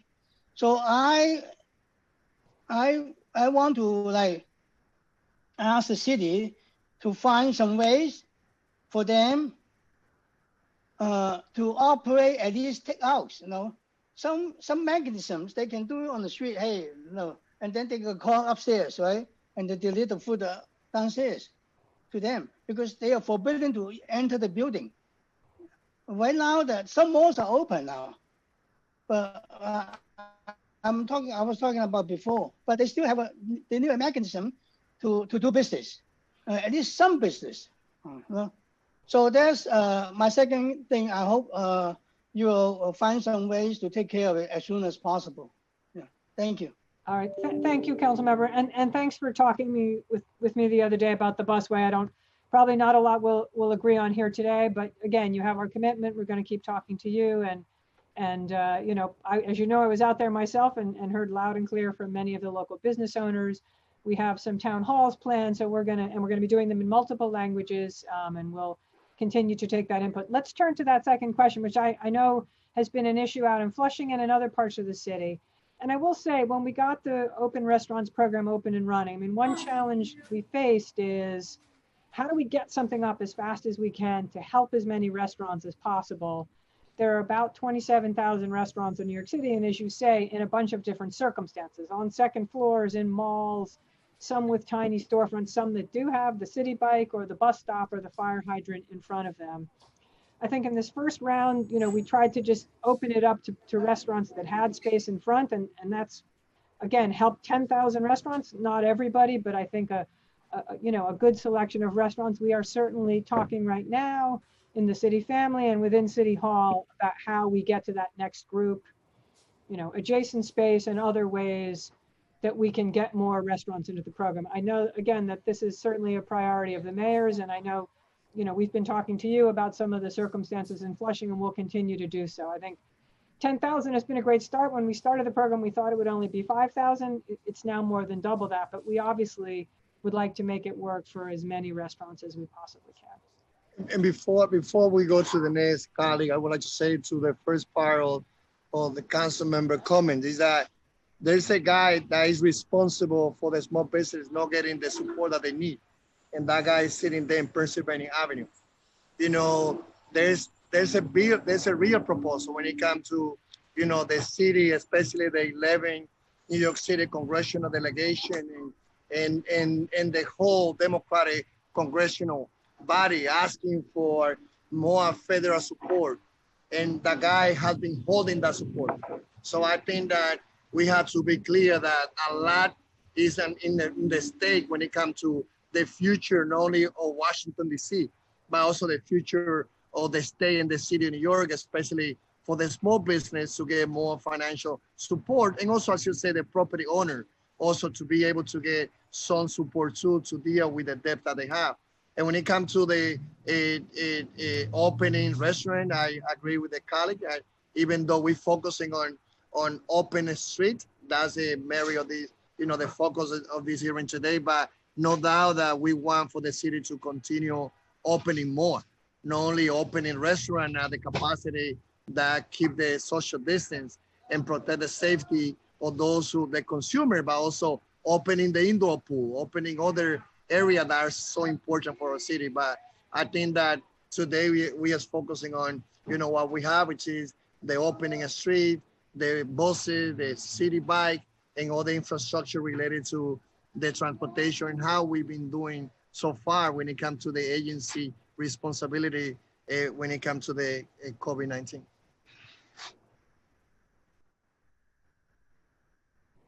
Thank you. Next, we will hear from Councilmember Cohen, followed by Councilmembers Holden and Rivera. Councilmember Cohen. Thank you. Good morning, Commissioner. Good to see you. Good to see you.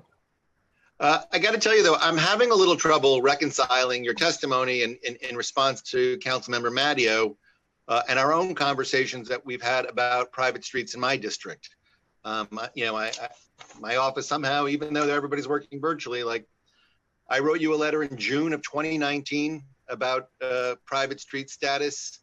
And you sent me a letter back in November of 19 with a lovely little handwritten note that you're trying to solve this, but there's been no progress. And it didn't sound to me in your answers to, and you were talking about a global solution for private streets. I know that, in the Bronx, we have the problem, in Queens, we have the problem, in Staten Island, it's obviously significant.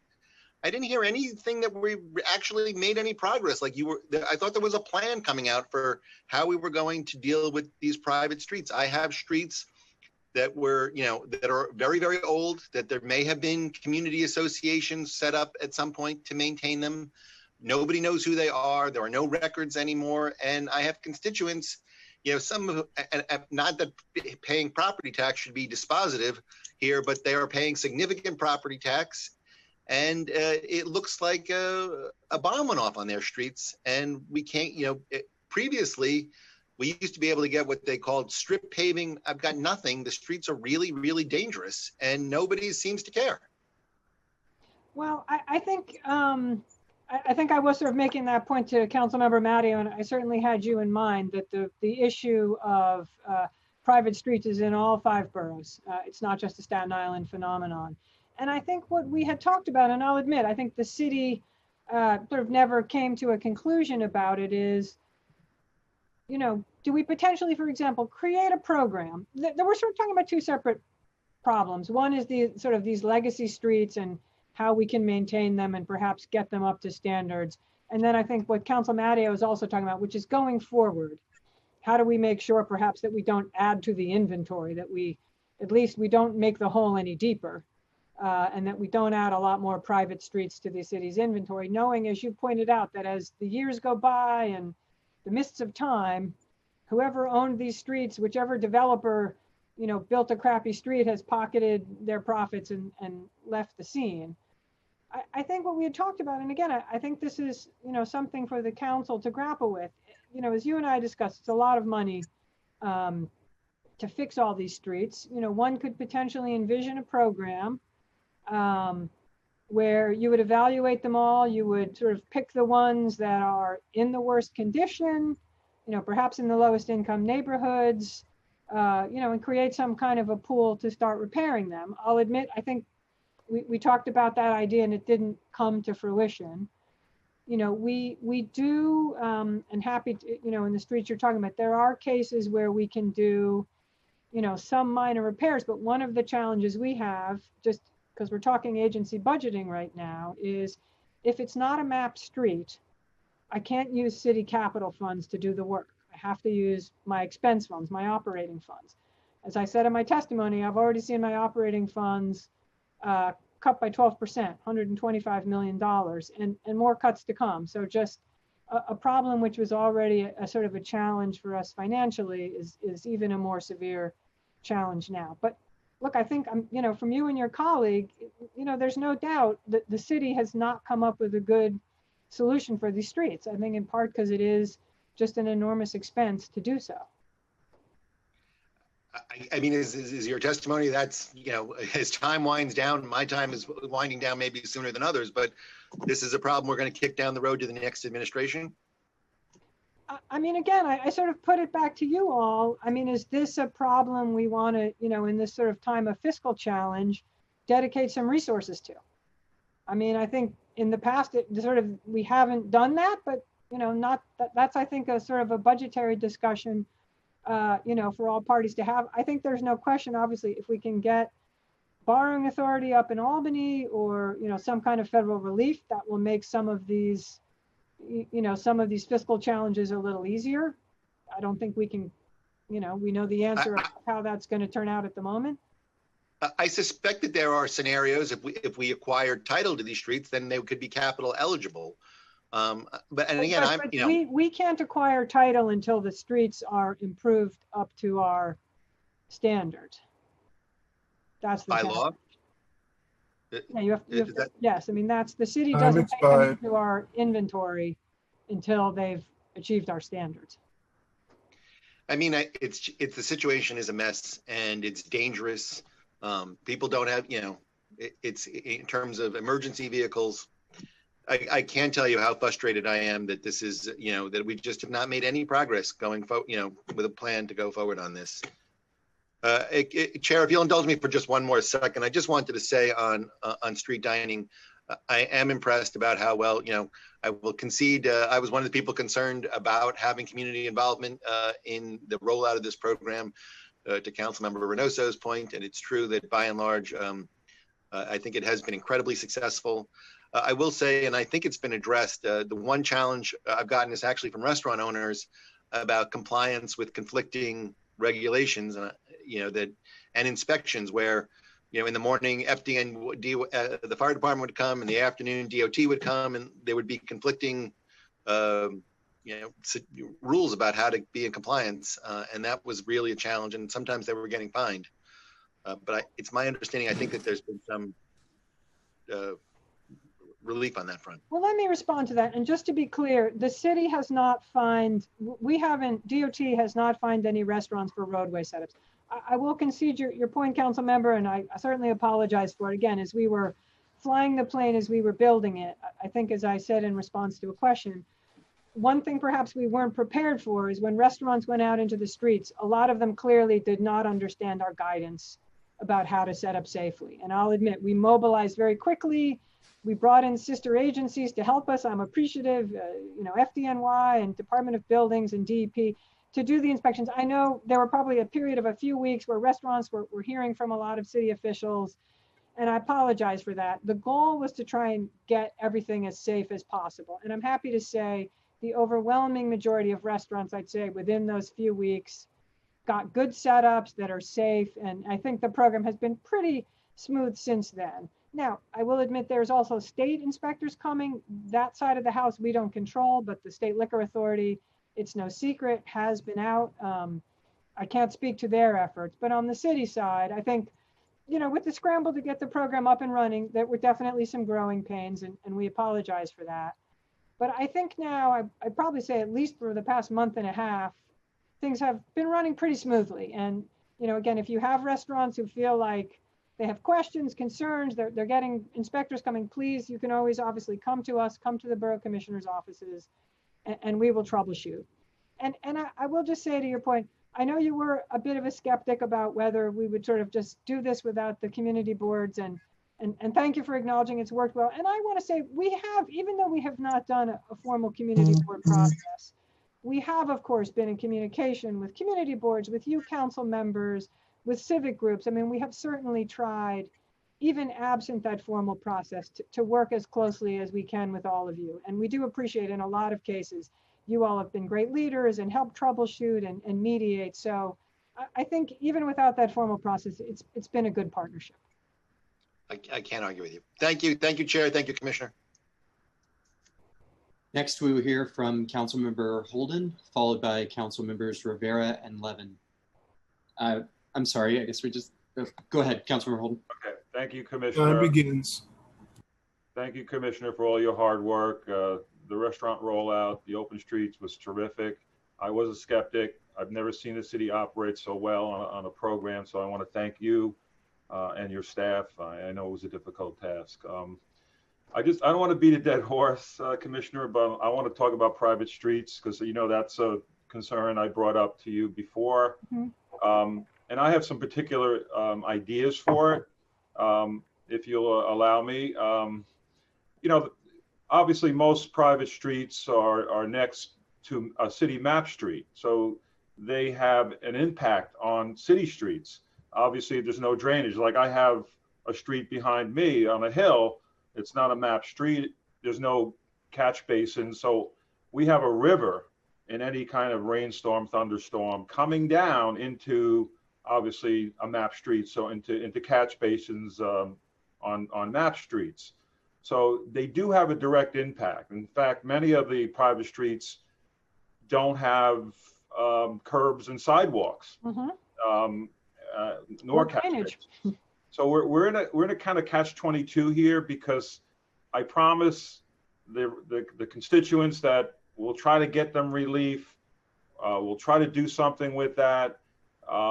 And each year goes by, and I've been doing this since I was a civic president, way before, 30 years ago, before I was a councilman.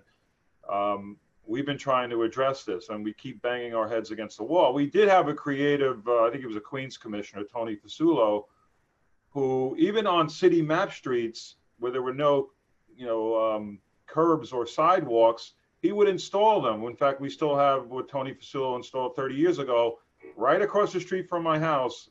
He installed a metal curb that still exists today in-house. It was all done in-house because there were no curbs, and so he installed that, and it works. So we have to get creative, possibly in improving some of the streets, whether they're mapped or otherwise. But I do have mapped streets, Commissioner, without sidewalks, many of them without sidewalks or curbs.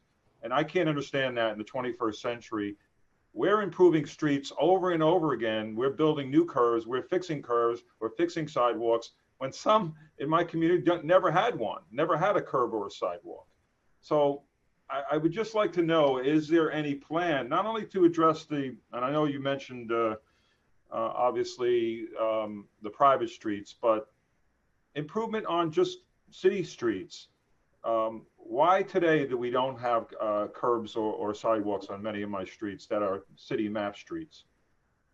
All right, well, I'll take a crack at that. And thank you, council member, for your kind words on restaurants. If you were a doubter and we made you a bit of a believer, then I consider that high praise really to the team for their good work.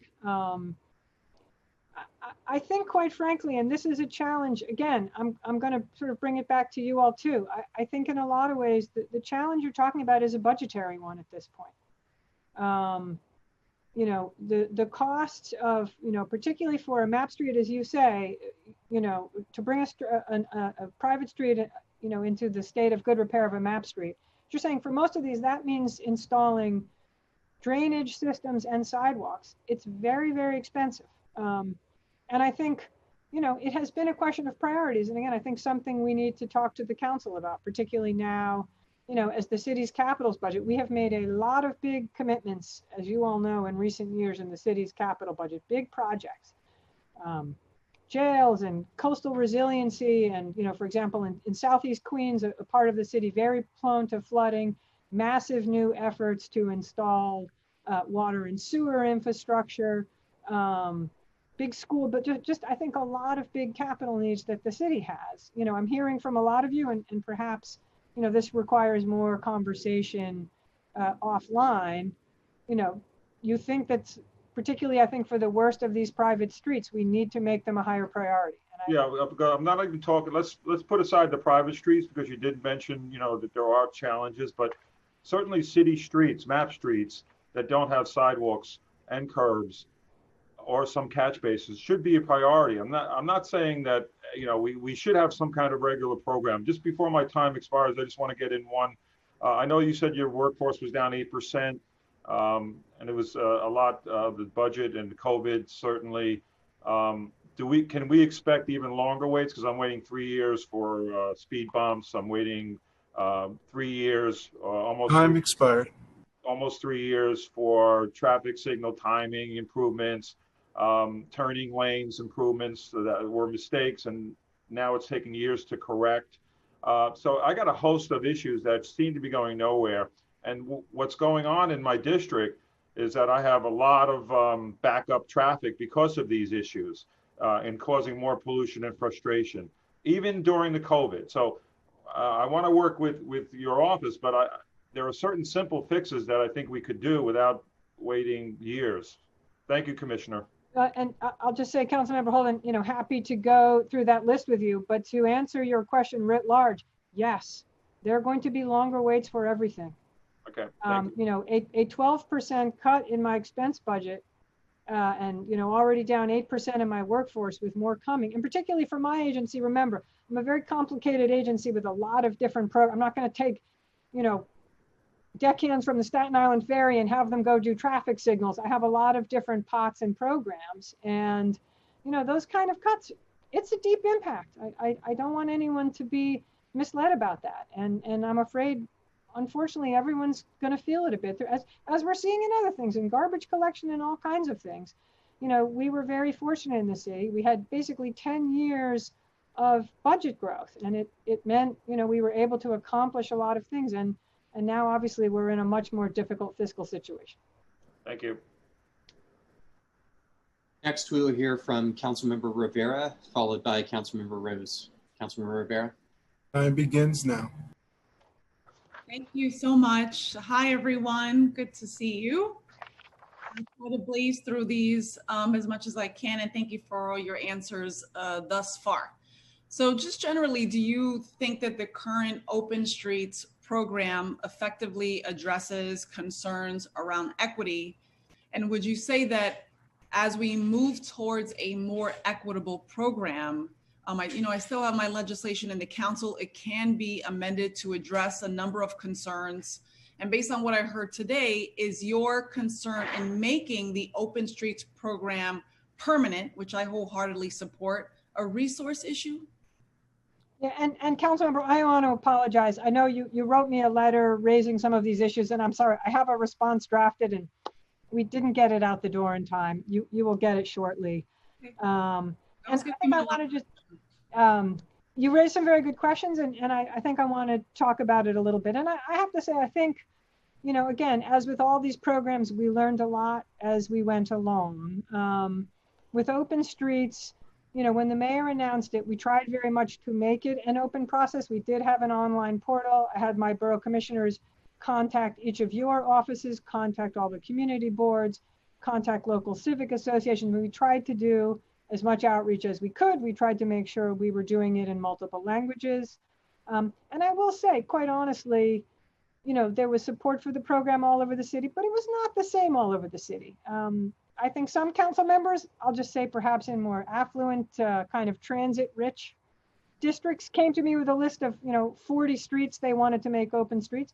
Some council members told us they didn't want any. So, it was not sort of necessarily the same appetite for it in every part of the city. But that said, we certainly tried. For example, we created the list of all the COVID neighborhoods and sort of made an extra effort to reach out again to council members, to community boards, to some case, NYCHA associations. And I will say, I'll send you the list in my response. I think we got a little bit of an unfair rap. In the end, we did hit many, many neighborhoods throughout the city, including almost all the COVID neighborhoods. That said, the challenge we have, and you raised it, it is a resource issue. In those more well-resourced neighborhoods, again, in a model where we're not trying to rely on NYPD or heavy city worker staffing, it really helps when you have community partners. And I understand that. I just don't have a lot of time, Commissioner. I don't mean to interrupt you, but I know it's communication, it's coordination, it's language. And I also realize that Open Streets doesn't work in every single neighborhood. I think I said that in my opening testimony when we first heard my legislation many, many months ago. And so I know that in my district, for example, they really set the model for bringing communities together to kind of manage those open streets and pretty much take those tasks away from the NYPD. And it was replicated in North Brooklyn. And considering that there is a resource issue, it's kind of hard to replicate that in other neighborhoods where I think it can be beneficial to the Open Streets program. So hopefully we can get to a place where DOT can work with those community groups to provide them a little bit more than what is happening right now. So do you think that there's another program that I wanted to bring up. Do you think the city should pursue an essential places program similar to Oakland, California, where their Department of Transportation works with communities to provide temporary street improvements in areas with already very, very frequent community activity? Yeah, I sort of feel like we're doing that. Perhaps we do it a little more piecemeal, but I think between Open Streets, open restaurants, our Plaza program, now we're doing outdoor learning. I think we are kind of opening our streets up for a whole bunch of community purposes. And again, very much driven on a, open application process, looking for a lot of community partnership. And we're happy to help with that. I wanted to, again, I think that, with all these programs and then Open Street Schools, it can be very, very successful, but just identifying these kinds of places, I think it helps with the equity issue. So I just want to commend the new temporary lanes you added to the Upper East Side on 60th and 61st Streets, where you're including delineators, marking adjustments and signs.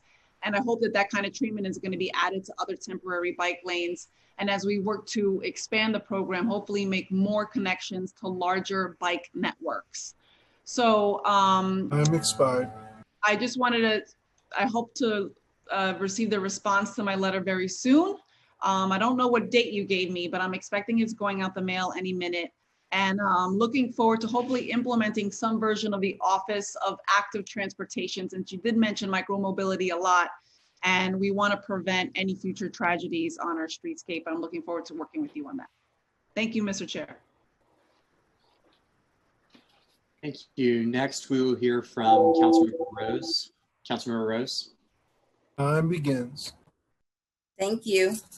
Thank you. Commissioner, I'm sorry if I'm being repetitive. It's good to see you. I had a little technical difficulty today getting in. So maybe I'm sure covered a lot of the private street questions that I had. But I just wanted to know, when a developer requests permits to do private streets, are there a specific standard that they're, and does it have to comply with the same standard that our streets, public streets, have to do? And is there any maintenance enforcement for these private streets? We have private streets where the craters are so deep that get access to pick the emergency services. So it become almost inaccessible. Even the people who live on those streets, parking on neighborhood streets because they can't their own. And then I just tell you, I know it has been a little special on Staten Island, and we really we had hope we could, and there's a problem. The streets that have been designated open, there's no barricades. There's nothing there that it is an open street. And so it's baffling. And one of our open streets is in a desolate area. And there's a lot of dumping, and the street itself is in bad repair. So I was just wondering,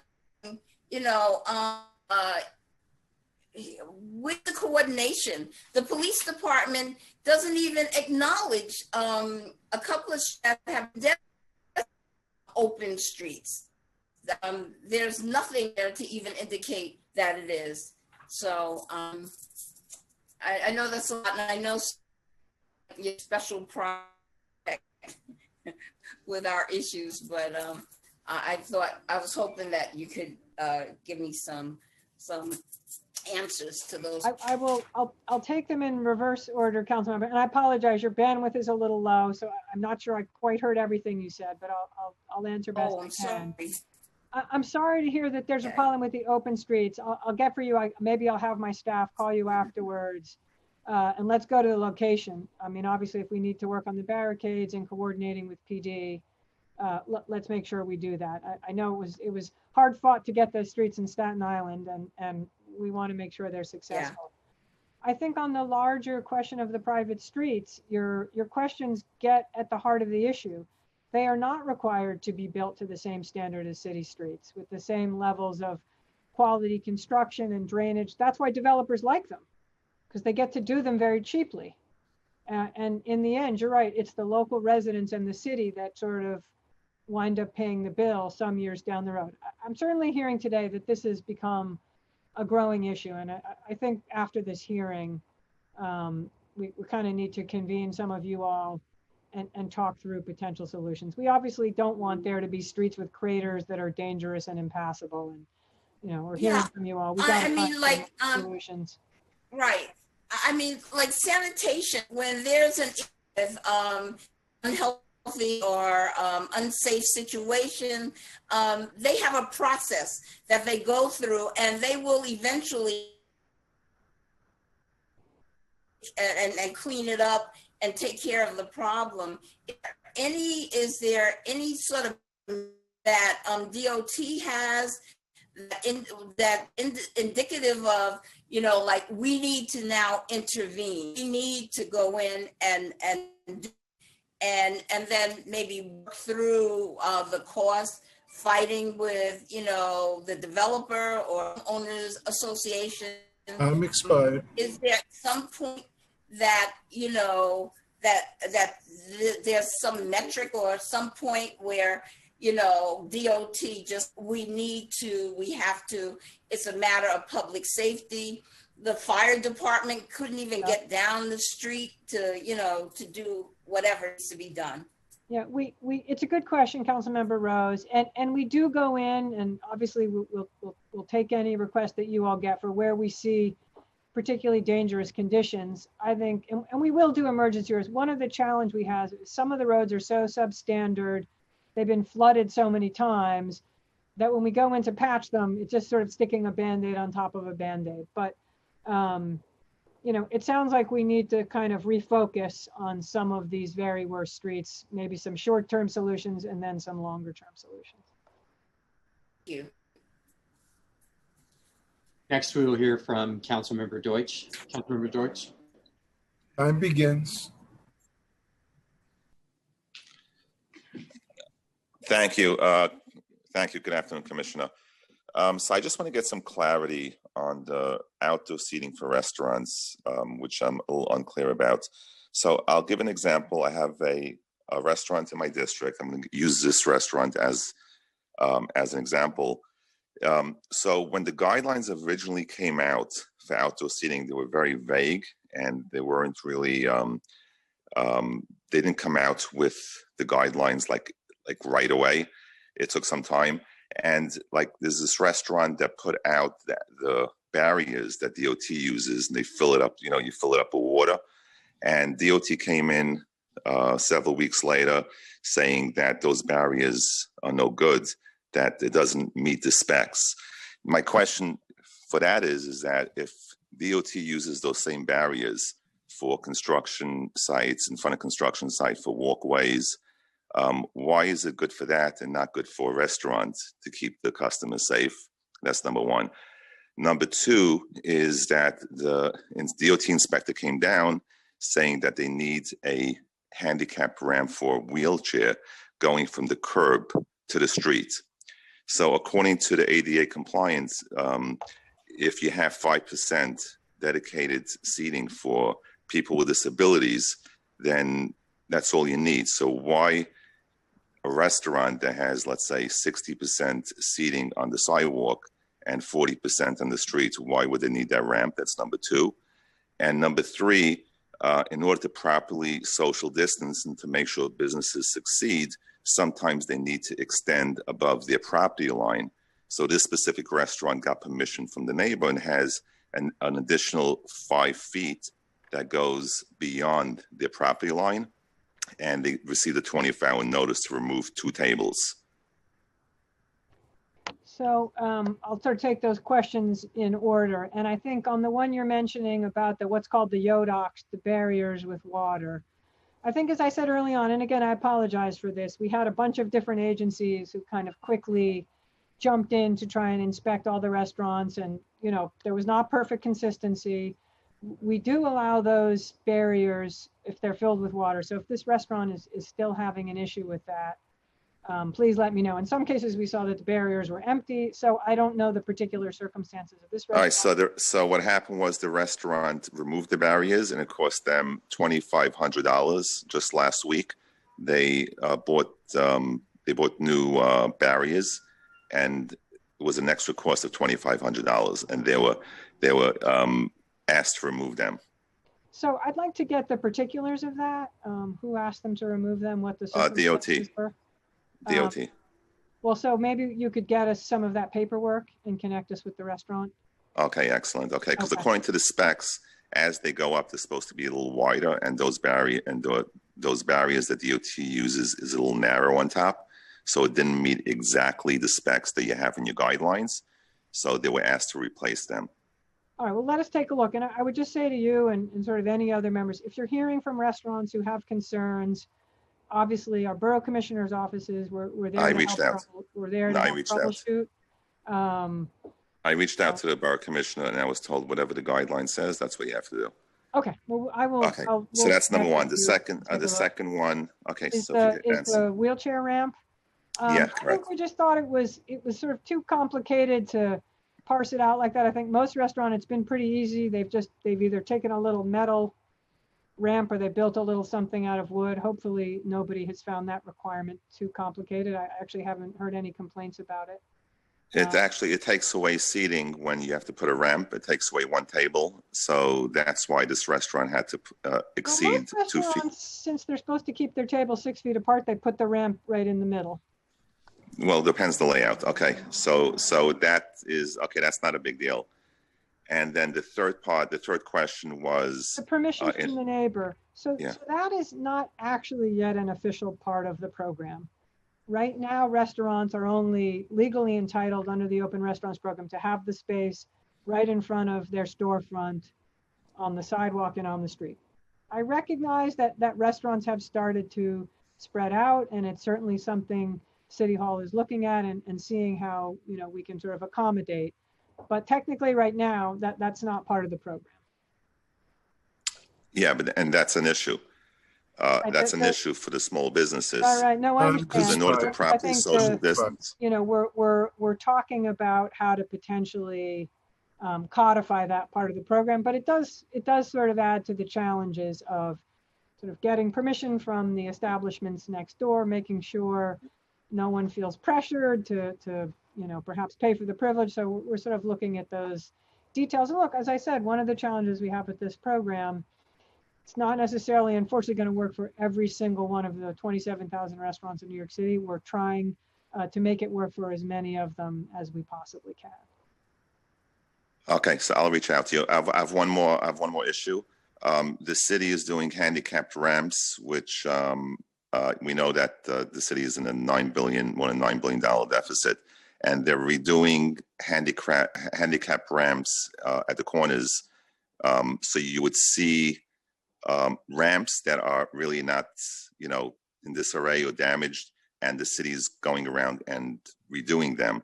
So why is that considered essential right now? And why is the city spending money on that? And number two is that when I have ponding conditions that the city has deemed that they need to fix it, it's been water sitting there for many, many weeks. And when I reached out to DOT, they told me that's not essential. And literally you have like pools of water. And I have like 3 locations that have been really bad for the last 4 years. And I'm still waiting for it to get done. But they were supposed to be done already, but the city's saying that's not essential. But redoing handicapped ramps when we're at a deficit, that's essential.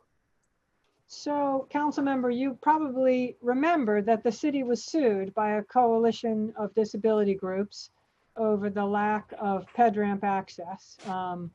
The lawsuit was enjoined by the Department of Justice and the U.S. Attorney for the Southern District. And, clearly there was a sense, amongst the sort of the top officials of the DOJ that the city was not doing a sufficient job in complying with the Americans with Disabilities Act. And so the city settled that case, and as part of that settlement, committed to, admittedly, a massive, massive program to make every PedRamp in New York City fully compliant with the ADA. And I understand probably— Do you have the cost of that? I do. It's multiple billions of dollars. It's an enormously expensive undertaking, again, mandated to us by the Department of Justice. And I have a feeling if I talk to all your colleagues on this panel, some would think it's absolutely essential. Some may question it, but we are nonetheless under a consent decree with DOJ. that said, I don't, I think it's will probably be a discussion with the court at some point about how the city continues, full compliance with that, given all the fiscal challenges. But we are currently under a very ironclad legal mandate to continue making very robust investments in the PEDRAM program. That is required under the law, the Americans with Disabilities Act. I appreciate the answer. I appreciate that. Can we make ponding conditions essential? The fact that we have mosquitoes I don't know if you can get the full weight of the U.S. Department of Justice behind that, but I'm happy to talk to you also about places where you're seeing ponding. Yeah, and they're both at walkways, so it brings the same issue, and also with all the mosquitoes and West Nile virus, and I think it's important to get these rectified. So I'll reach out to your office and give you those locations. Thank you, Councilmember. Gracias. Thank you. Thank you. Next, we will hear from Councilmember Levin, followed by Councilmember Yeager. Councilmember Levin. Thank you very much. Thank you, Chair. Thank you, Commissioner. I want to concur with all of my colleagues at how successful the restaurants have been. I think that it's been a real lifeline to small businesses that they're able to set up. A few seats out there, and with the weather being as nice as it's been, that's been very, it's kept a lot of them in business, especially with the kind of mixed messages that the city and state are sending around indoor dining. I am concerned about what happens when the weather gets colder, and what is DOT, what are the conversations between DOT and DOB around having gas heating in these spaces when the weather gets cold? And I think some of you have probably heard the mayor has been asked about this and talked a bit about it in some of his morning press briefings.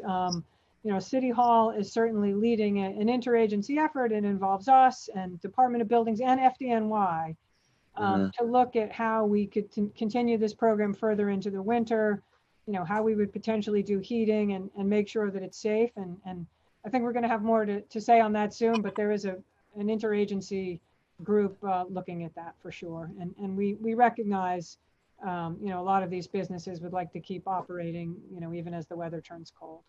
Yeah, we want to make sure we can do it safely. Hence, DOB and FDNY being involved in the discussions. Okay. Yeah. I mean, I think I would urge the city to move as quickly as possible and to communicate as much as possible with the restaurants, because they have to figure out whether to stay in business or not, or whether to fold. So it's they have to be able to plan. So. I would just urge quick action on that. I was encouraged that you said that I think around 160 schools, streets around schools have been closed. Mm-hmm. This is a potential solution for COVID transmission that really we shouldn't. It's hard to oversell how important this is in terms of limiting COVID infection for in-person learning. The science is pretty clear that fresh air really prevents infection, and while 160 is a promising number, I would hope that would be a much higher number, because I know that there's, most school buildings have at least one of their frontages that are on a less traveled street that probably could, with the proper signage and coordination configuration, be closed off and not really have a major impact on vehicular traffic patterns. And so I would hope that number would be, 5 or 6 or 7 times more than that. Are you working with the DOE to increase that number? Well, I think as you heard in my testimony, I mean, DOE did a wide open process. They invited every principal in the school, not just city public schools, but charter schools and private schools to apply for outdoor learning space. And you know, what DOE did ask them to do, because remember, the management of this sort of is going to fall on school officials, was to first look at what their own facilities were. And look, throughout New York City, you know, there's a huge variation. Some schools have big, beautiful fields. Some schools are right on the middle of an urban street without a lot of outdoor space. So DOE, you know, particularly focused first on schools that had no outdoor space. You know, looked first to park areas, which are obviously in some ways the safest and easiest for kids, and then looked at you know, public streets after that, with a particular prioritization, appropriately so, of COVID impacted neighborhoods. So, you know, but any school could apply. Over 800 applied. And this is how the space has been allocated.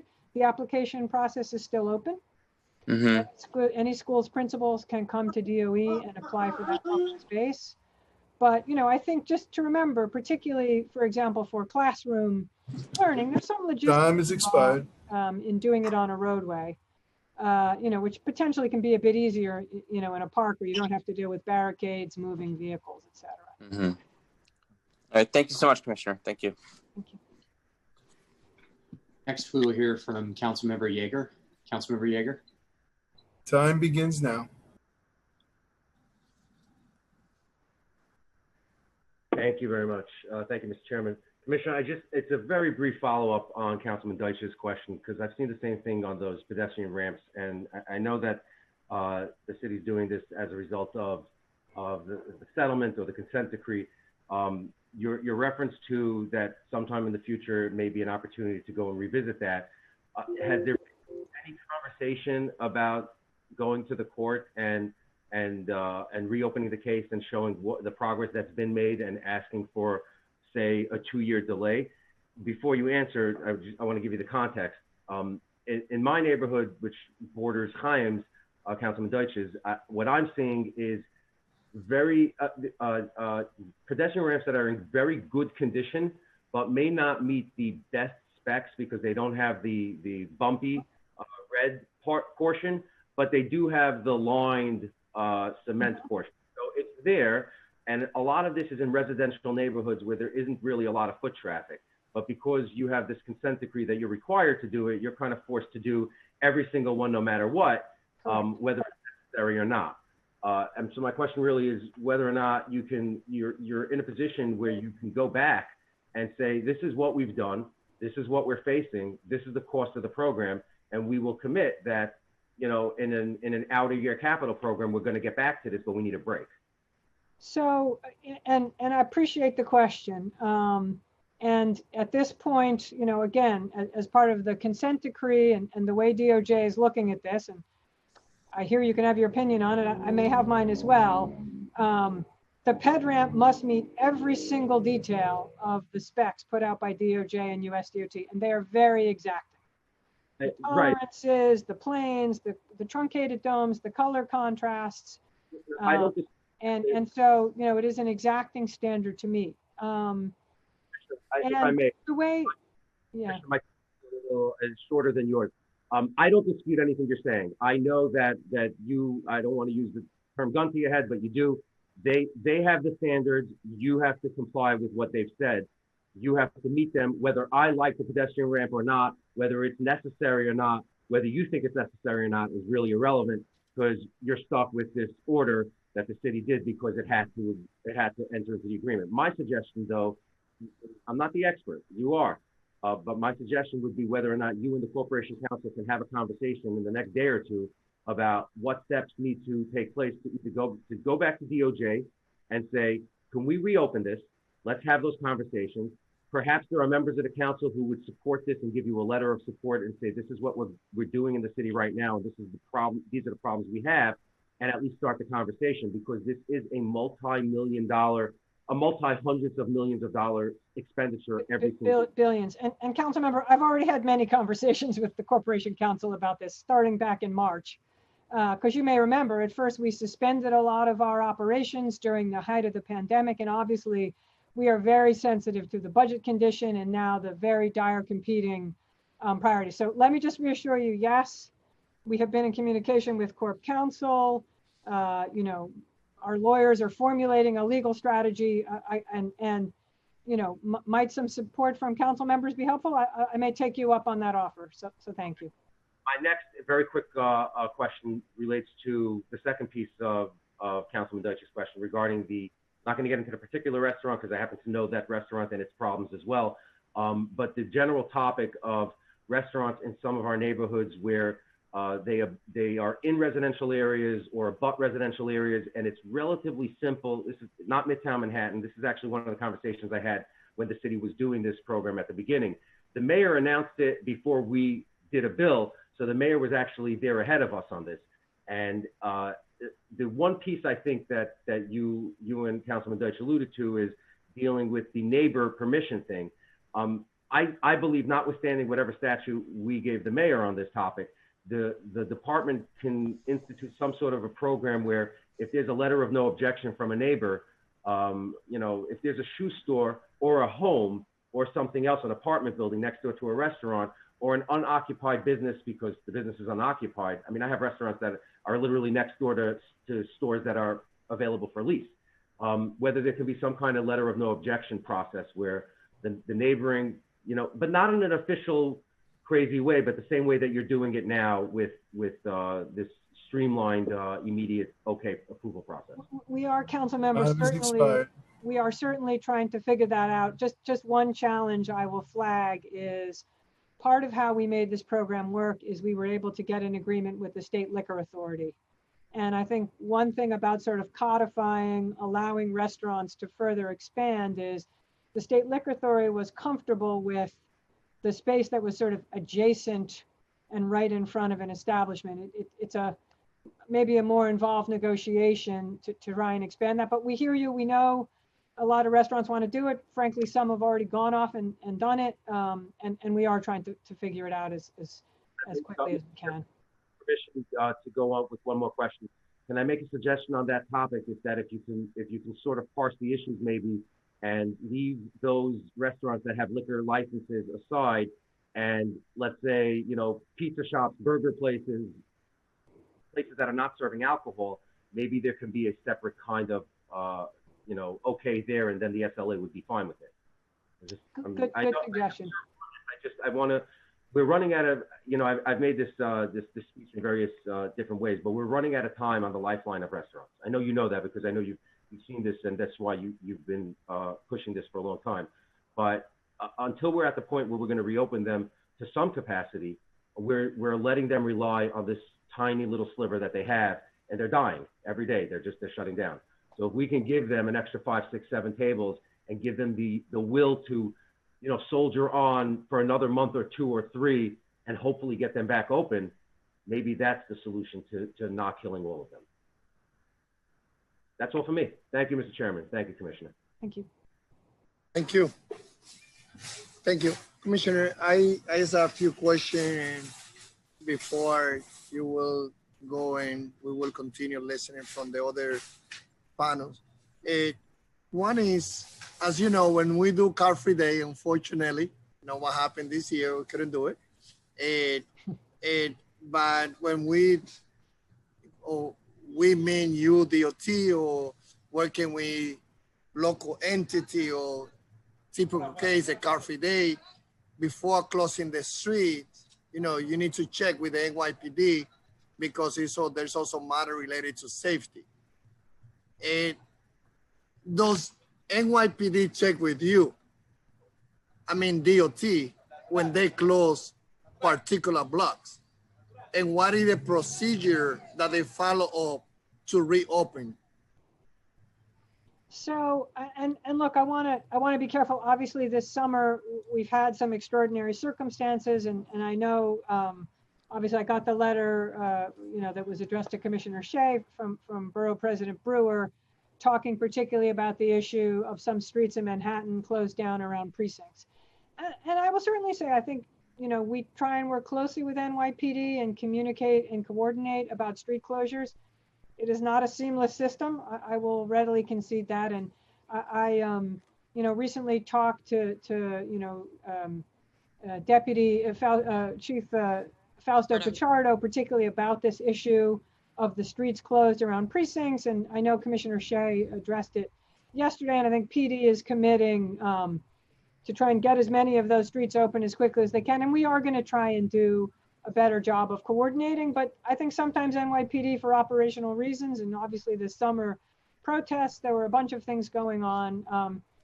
They did sometimes close streets. I'm not going to say we always knew about it in real time, but we've pledged to try and have better communication. And I think, he and I talked about, for DOT, our goal, obviously, we want all the streets, or as many of the streets as possible, open for pedestrians, for bikes, for the movement of New Yorkers. And just, we're going to work with them to find that balance in places where they think there's a public safety issue. Yeah, I just hope that, again, that we get to reopen those streets as soon as possible. Yeah. And as you know, I can say the vast majority of New Yorkers support the peaceful protesters. Only the crazy guy in DC is the one who wants to use, those images to move his own agenda. Unfortunately, he will not be able, to win under that platform. But we definitely need to act to see how we can reopen those streets. As I agree with you, they have been challenging time. As everyone knows, we support all the good police officers that they're doing the job, but also we know that there's bad apple everywhere, not only the NYPD, but also in government, private, public, all sectors. So I think that, as a city that has always welcomed peaceful demonstration, and I hope again that we can be able to, be in a better place when it comes to better relationship. But I think that those streets that have been closed, they should be reopened as soon as possible. We agree with you, Mr. Chairman. Yeah. And my other question is about, the cyclists. As you know, we saw the tragic death of Assistant District Attorney, Sarah Pitt, after, she was struck by a bus. Again, by no means I meaning that all bus drivers or all buses, like they are bad, individual or entity, but this is about, improving safety. And we stand together on there, with you leading the press conference in the Bronx, also about a speed camera and other initiatives that you're working. So beside what you already had done so far, what is the future of improving safety for cyclists that you see that we need to do still in our city? Yeah, and look, I honestly want to say about Sarah Pitt's a terrible tragedy, and look, I'm going to say we're grieving about this past Labor Day weekend. It was not a good weekend on our roadways. There were a lot of crashes, sadly, a lot of fatalities, several involving motorcycles, a couple involving cyclists. It seemed it was just a very bad combination. Nice weather, a lot of people out, too much joyriding, in my opinion. I've talked about some of the things we've tried to do this summer, even as at times our agency was really trying to shut down. We've continued to expand the speed camera program. We hit the state target of 750 schools. We now have over 1,000 speed cameras around the city. And, I think some of we've reported the data. We've seen tremendous speeding this summer. It's been kind of one of the tragic side effects of COVID-19. And by the way, it's not just New York. Cities all around the country are experiencing the same phenomenon. People kind of went into the lockdown, and as they've taken back to the streets, there's just been, unfortunately, I think a lot of reckless driving. In the case of motorcycles, some reckless riding. So we're going to continue to build on that speed camera program. We recently announced reducing, you joined us, reducing up in the Bronx, reducing speed limits on 9 more arterials. And, the city is starting to talk about, as we continue to build out bike network and Vision Zero projects, what potentially our next set of legislative initiatives might be on Vision Zero. I'm not going to talk about those today because I think we want to consult with you all, but we're going to be, as the mayor's always said, looking at always what is the next level for Vision Zero. And obviously, unfortunately, this past weekend has reminded us again, there's so much more we still need to do. And we certainly grieve over Sarah Pitts and the other lives lost. And what about Commissioner with when it comes to the open street in the surrounding school area? What role is DOT playing coordinating with DOE and other agency and City Hall? And what should we visualize will happen when the school is open in the city and how they will be using those additional resources? And I ask that question because I remember when my daughter, she was in kindergarten, the Westside Montessori School, you know, they were using the street. They took the kid to the Hippo Park and, you know, they use whatever resources are around the neighborhood. And I think that when we talk about the use of streets in front of the surrounding school area, I think New York could think about that there's going to be chairs and tables in those locations. And for me, what I visualize is that teacher and principal, they will be able to use those resources to walk with the student outside, to do math, counting how many cars, pattern, you know, like visiting the local small business. Here in places like in Northern Manhattan, we are the second largest green area, 550 acres of land, the second one after Central Park when you look at High Bridge, Inwood, and Fort Tryon Park together. So I think that I definitely would like to see that when teachers spend more time with the student outside the classroom. But I think that so far, when parents think about how the city will be using the open street close to the school, I think they visualize a chair and table will be outside there. What is the planning that is going on when it comes to the use of open street in front of the school? And what should parents expect will happen there? And it's a good question, Mr. Chairman. I think it's a little bit of all of the above. But again, as I said in my testimony, I think, you know, when the mayor and chancellor announced the program, and we decided to very much make it driven by local schools. At the principal's discretion, the principal working with their own teachers, their PTA, their parents, their local community. And, you know, we created, I think, a very wide open application process, interagency, you know, mainly involving Department of Education, Parks Department, DOT, and then of course also, you know, NYPD and FDNY to make sure everything we were doing is safe. And I think we've gotten a variety of approaches, some of them very creative. So far over 800 schools, I think as I mentioned, over 800 schools have applied, a bunch are using park spaces, around 160 are using streets, although I think we certainly will expect that number to grow. And, you know, I think like so many things that have happened during this pandemic, you know, I think the teachers and the principals are going to get more and more creative as the program unfolds. I think we've had a very good partnership with DOE, really gotten to work closely with Deputy Chancellor Goldmark and the Office of People Transportation and my Office of Student Safety run by Nina Heyman. So a good working partnership, interagency collaboration, which again, I think has been the key for a lot of the successful things we've done this summer. And, you know, I think we'll take from you all as this program unfolds, as the school year gets underway. I think there's going to be some trial and error, but let's learn from what works. And we will do our part to try and encourage and disseminate the best practices everywhere we can. Okay. Will those miles of a street being closed in front of a school will be also counted as part of the 33 miles short that we are to complete the 100 miles? That's a good question. I don't know whether we're going to count them. We probably should. Thank you. Okay. And again, like, you know, I just hope that we can, my question is going to be, you know, what is our plan to get the other additional 33 miles that we are short to? And I get what you say, that there's a different, you know, way of how people feel about, you know, dedicating a street to pedestrians and cyclists and to use by local restaurants.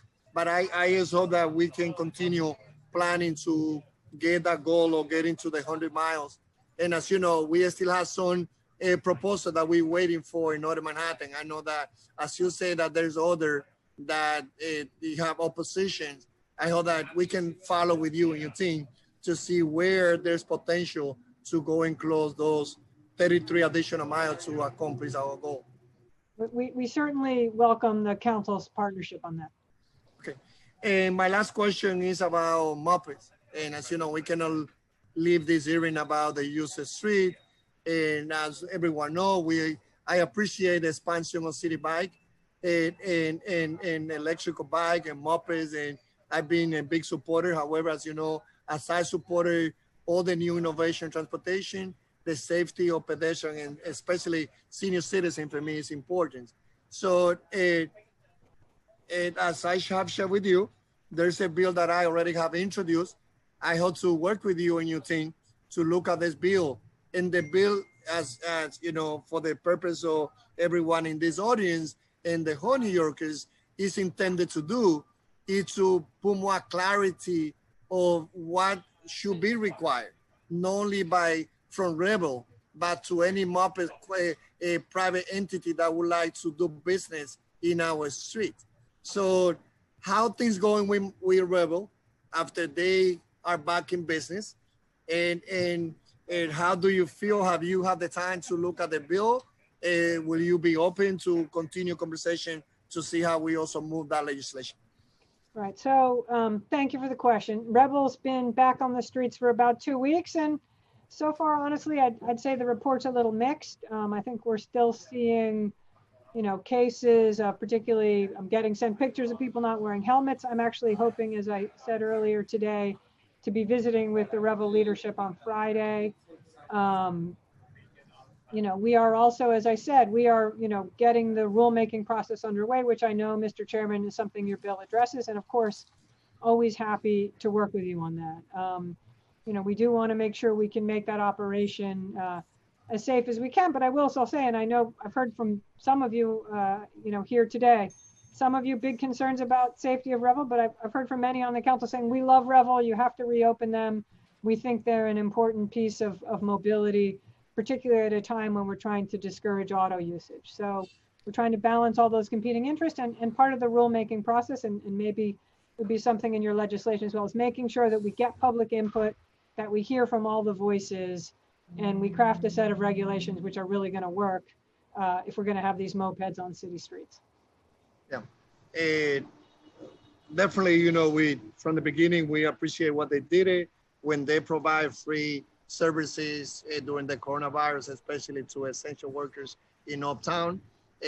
However, there's always a lot of concern, and I'm pretty sure that, as I'm talking right now, the constituency on North Manhattan, where they expanded big time, they also will share a lot of concern beside what I can say, which are related to safety. So what I hope, again, is that we can address. I think that, the electrical bike, mopeds are important. However, as someone that have a license to drive a car, I cannot drive a motorcycle unless I get a particular license for the motorcycle. And someone who get in the moped is similar to using the motorcycle. So I think that, being sure that a safety measure are taken care should be something that I'm pretty sure that a Rebel or whoever else would like to bring moped to the city, they need to address. So I just hope that we can, again, talk about the bill and see how we can, as we have done before, be able to look at potential to bring legislation, not only to Rebel, but all the moped services. Look forward to that discussion. Okay. With the city bike, and which is my last question, by the way, we have a Inwood tour on the 20th with city bike that I also would like to follow with your team. If that day work for you, great. And I know that you have done it, we have done it before in Brooklyn, in the Bronx, but I would like to follow to see, I'm sorry, it's on the 19th, but if that day doesn't work, more than happy to follow with your team to see how we can, tour it together. We see city bike up to Amsterdam and 179. I hope to see them coming very soon to Inwood, because as everyone said that, the expansion of city bike is so critical, especially in disadvantaged community that they had transportation deserts.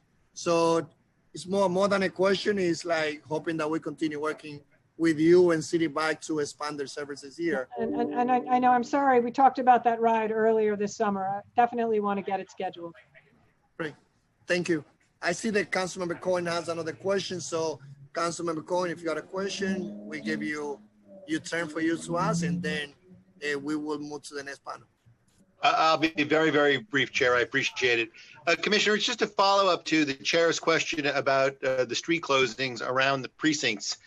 Do you know what the jurisdictional basis is for that? Who has the jurisdiction to close those streets?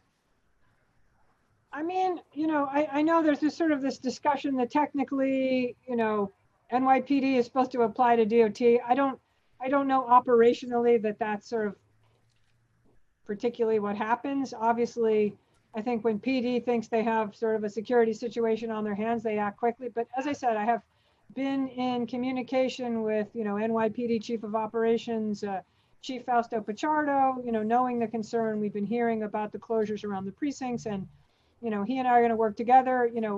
Please come to either of us with particular concerns.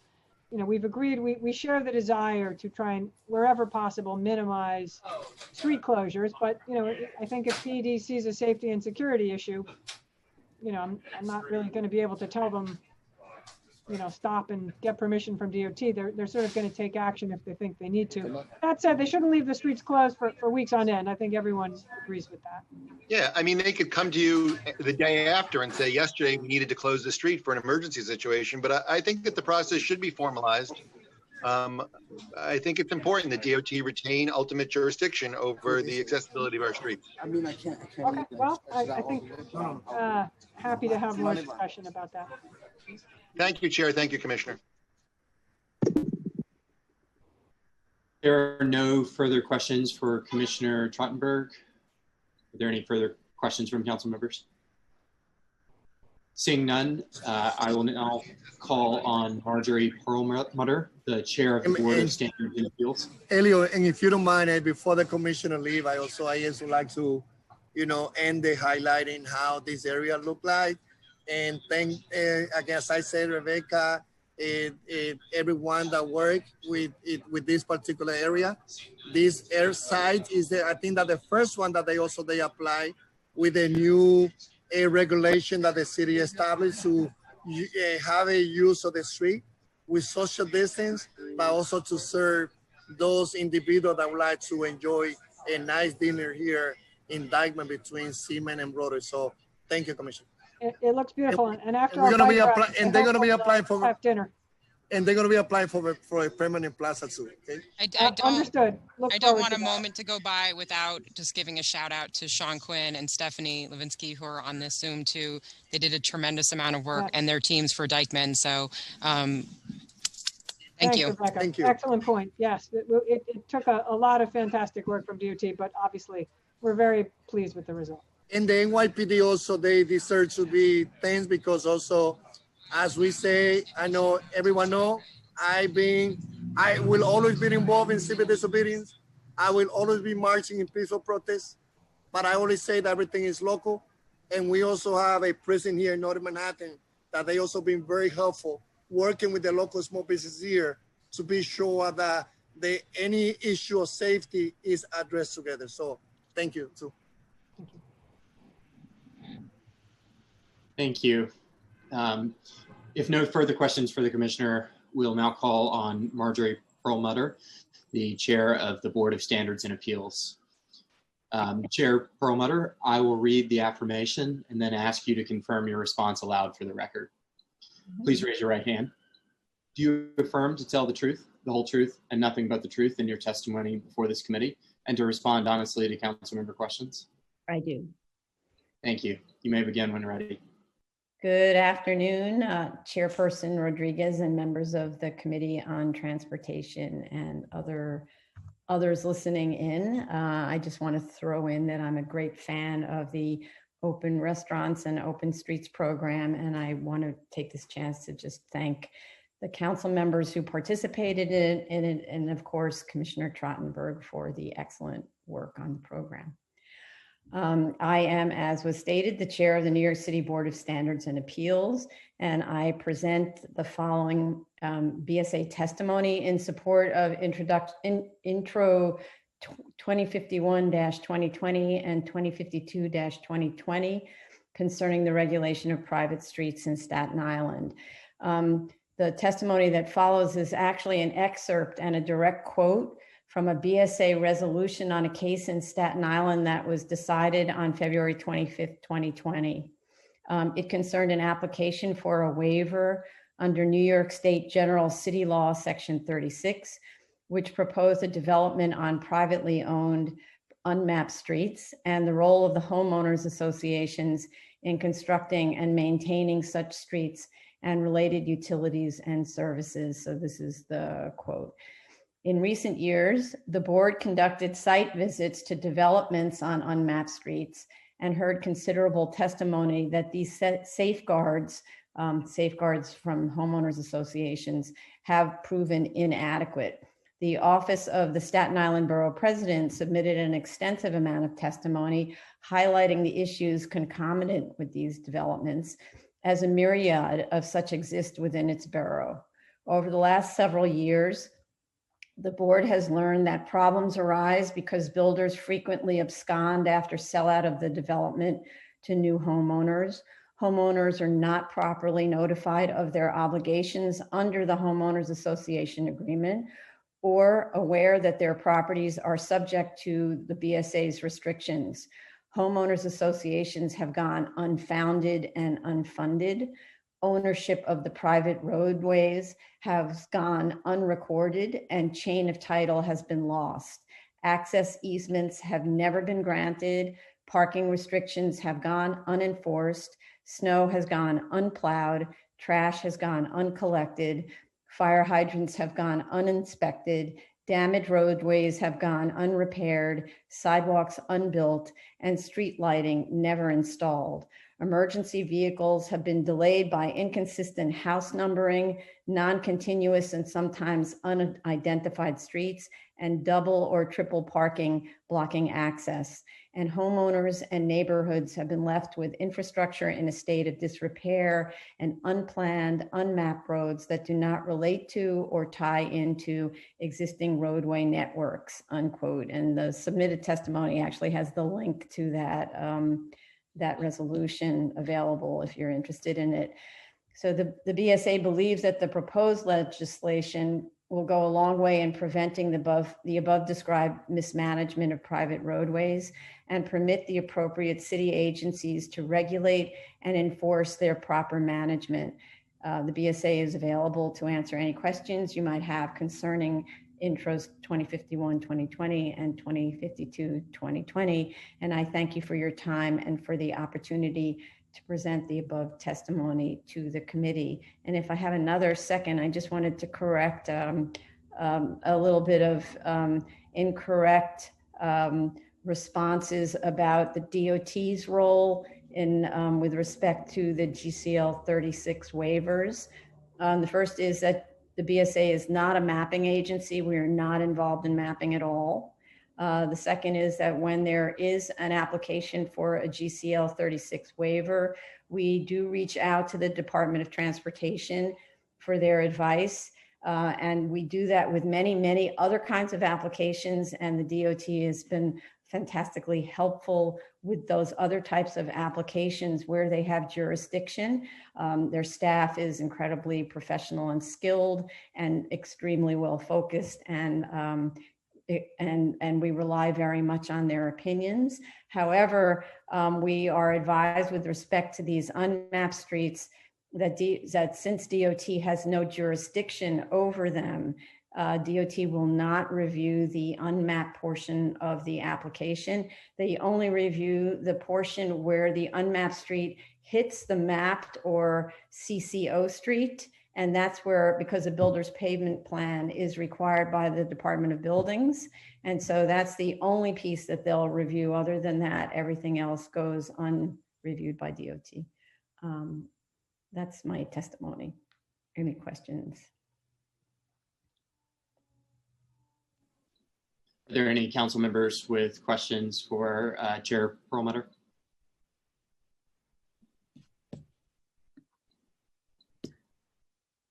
Seeing none, unless Chair Rodriguez would like to add anything, we will turn to public testimony.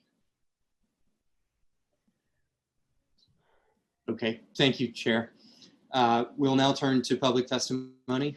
I'd like to remind everyone that unlike our typical council hearings, we will be calling individuals one by one to testify. Council members who have questions for a particular panelist should use the raise hand function in Zoom. And then I will call on you after the panelist has completed their testimony.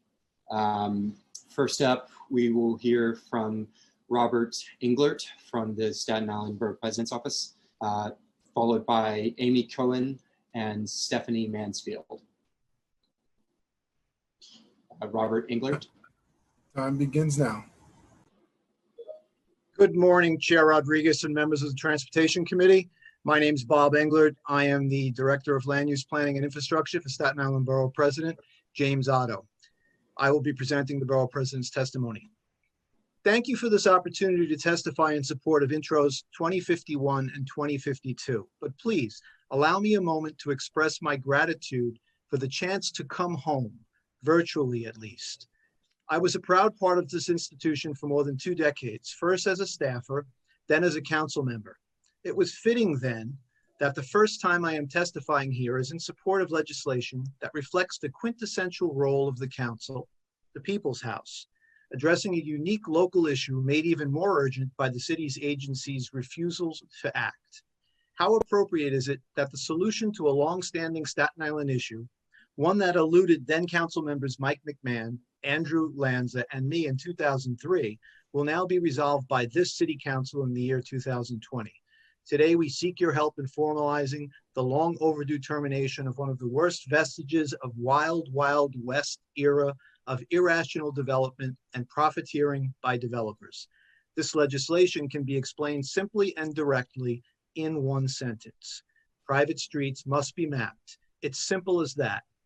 Why do we want that? So that community members and local council members may offer their input and to ensure that city agencies will be able to answer to the people and compelled to do a much more comprehensive review and in-depth analysis before construction is permitted on these private roads. For 20 years, we have sought to change this land use process. Developers aided intentionally or inadvertently by city agencies have benefited from the public's lack of understanding of the mechanics of the private road process and thus unable to coalesce into a cohesive group demanding specific changes. And so our constituents, ignorant of the specific impact of private roads, have found themselves consistently frustrated and angered by the end results. Houses that are more expensive to maintain, negative quality of life issues for the community, and simply downright awful housing developments. They negatively impact existing communities and create unexpected and expensive headaches for those unsuspecting homeowners who bought into these new developments. You mean the city won't pave or plow our street? Worse still for Staten Island is that they have been allowed to continue despite our efforts because decision makers in agencies and in other off-island parts of government embrace the status quo so detrimental to our borough simply by shrugging their shoulders and saying, it's what we've always done. The legislation Staten Island Borough Hall has drafted in consultation with Councilman Matteo and Council Speaker Corey Johnson's team empowers city agencies, but it also demands more and better efforts from them aimed at benefiting the public. I would like to thank Minority Leader Steve Matteo and his Chief of Staff, David Carr, and acknowledge the efforts of the Speaker's staff, including Jason Goldman, Raju Mann, Angelina Martinez Rubio, Julie Lubin, Mark Chen, John Douglas, and Michael Whitesides. Thank you. Thank you. Do any council members have a question for this panelist? Okay, seeing none. Next, we will hear from Stephanie Mansfield, who will be followed by Rachel Jones and Marco Connor Diacqua. Stephanie? Time begins now.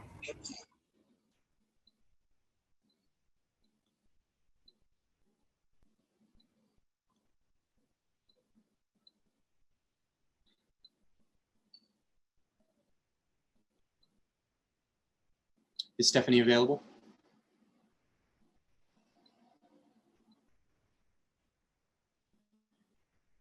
Okay, if we are having difficulty with Stephanie, we can move ahead to Rachel Jones and circle back to Stephanie. Once again, time begins. Go ahead.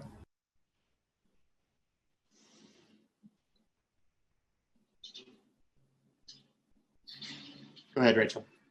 Good afternoon, City Council members and Transportation Committee members. My name is Rachel Jones, and I'm a member of Families for Safe Streets. We confront the epidemic of traffic violence through advocacy and support. We are not a group that wants new members, but unfortunately, we keep growing. As was mentioned earlier, just 2 days ago, Sarah Pitts was killed while riding her bike in Brooklyn. Sarah was just like all of you, a city employee. She was an assistant district attorney in the Kings County Prosecutor's Office. District Attorney Eric Gonzalez said she was a brilliant and compassionate lawyer dedicated to seeking justice. We are overwhelmed by this sudden loss. Sarah was riding her bike when she was hit by the driver of a bus. She was rushed to Bellevue Hospital with severe head trauma, but she could not be saved. She was only 35. My spouse, Christine, was also a brilliant and compassionate lawyer like Sarah. Christine worked at the Shoah Foundation, the Innocence Project, and Amnesty International during her brief career. She was on her way to get groceries near our house when she was struck by a reckless truck driver. She was in the crosswalk with the light. She didn't die, but she suffered severe head trauma. She was only 41 years old when this happened. 13 years later, she still grieves every day for her old pre-crash life. She still has many health complications from the crash, and she isn't able to do the work that was her life's passion. Still, she's luckier than Sarah. Let that sink in. New York is at an urgent moment. We need more people biking, walking, taking public transportation. We do not need more people driving. But due to a lack of leadership from the mayor's office and from DOT, New York is moving backwards, not forwards. Injuries like my wife's and fatalities like Sarah's are on the rise. It is time for the mayor and the council and the DOT to honor the many promises they have made to Families for Safe Streets and all the many other passionate street safety fighters who stand with us. Vision Zero is not just a slogan to us. We need all of you to take Vision Zero seriously. Otherwise, New York will continue to lose Sarah's and Christine's. Please do not let that happen. Thank you. Thank you. Are there any questions for this panelist? Seeing none, we will next hear from Marco Connor-Diacqua. Marco. Time starts now.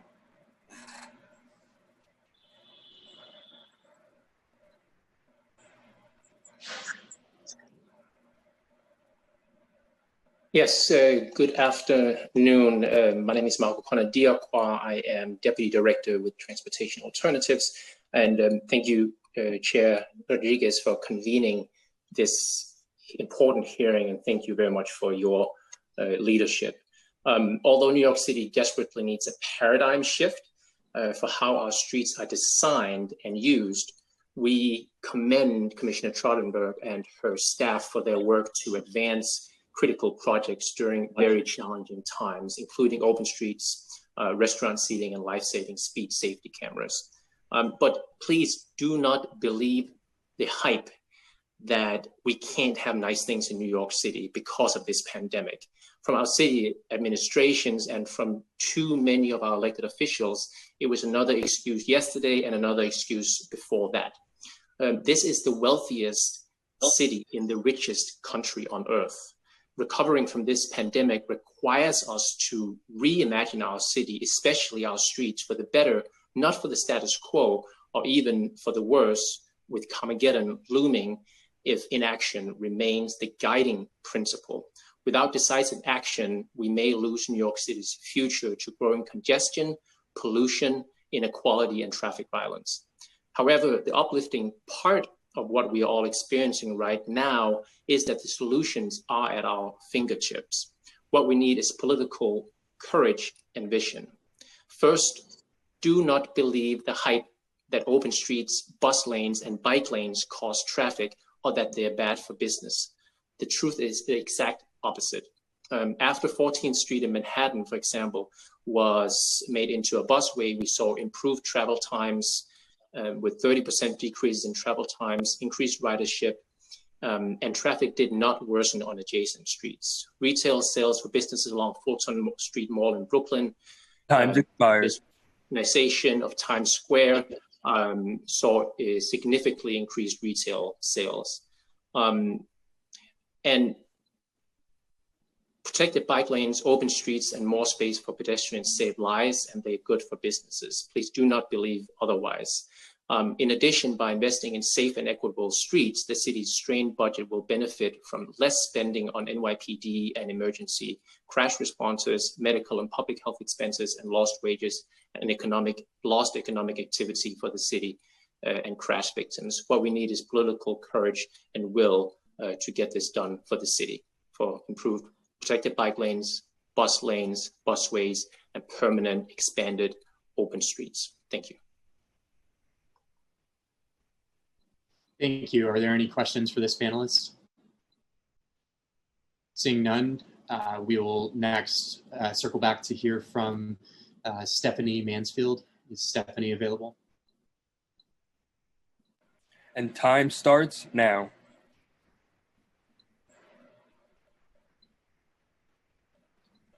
Stephanie, do we have you?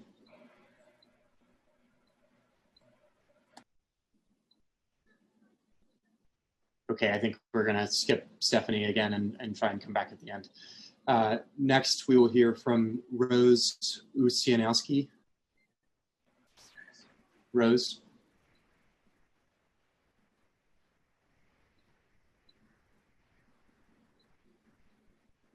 Is Rose available?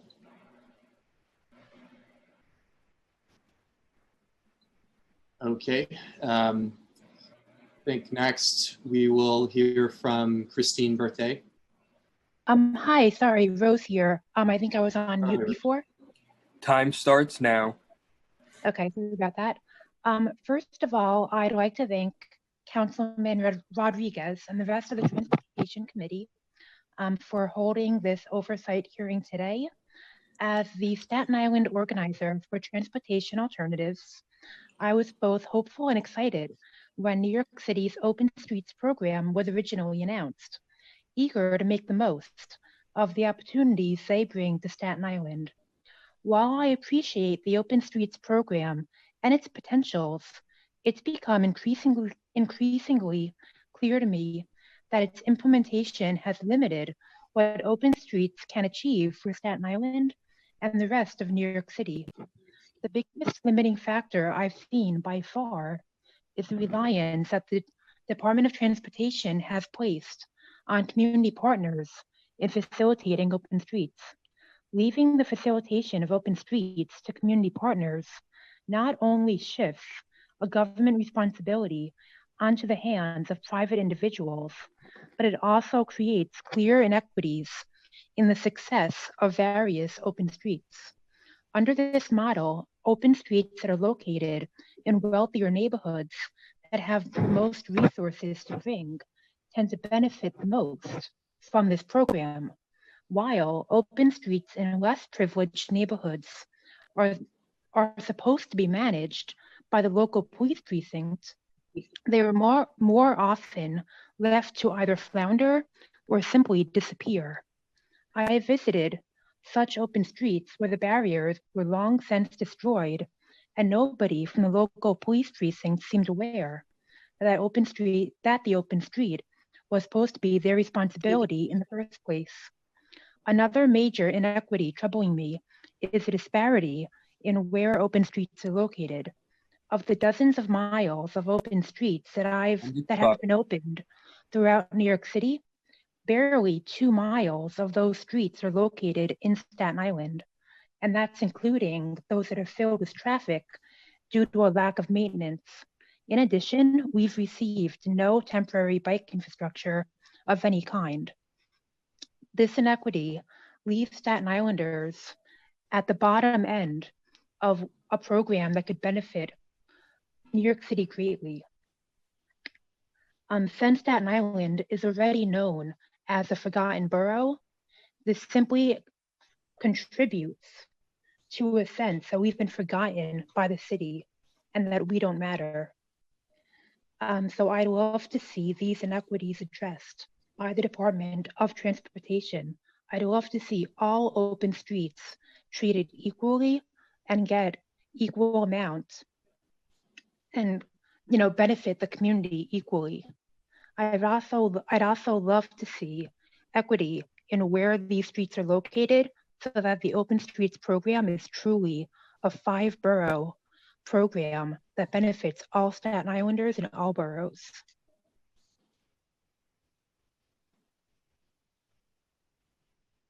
Thank you. Are there any questions for this panelist? Seeing none, we will next hear from Christine Berthet. Christine. Okay. Time starts now. So my name is Christine Berthet, and I'm the founder of CheckPEDS, a pedestrian rights organization. Our community on the west side of Manhattan asked for open street in order to provide distancing for pedestrians and a front yard for residents.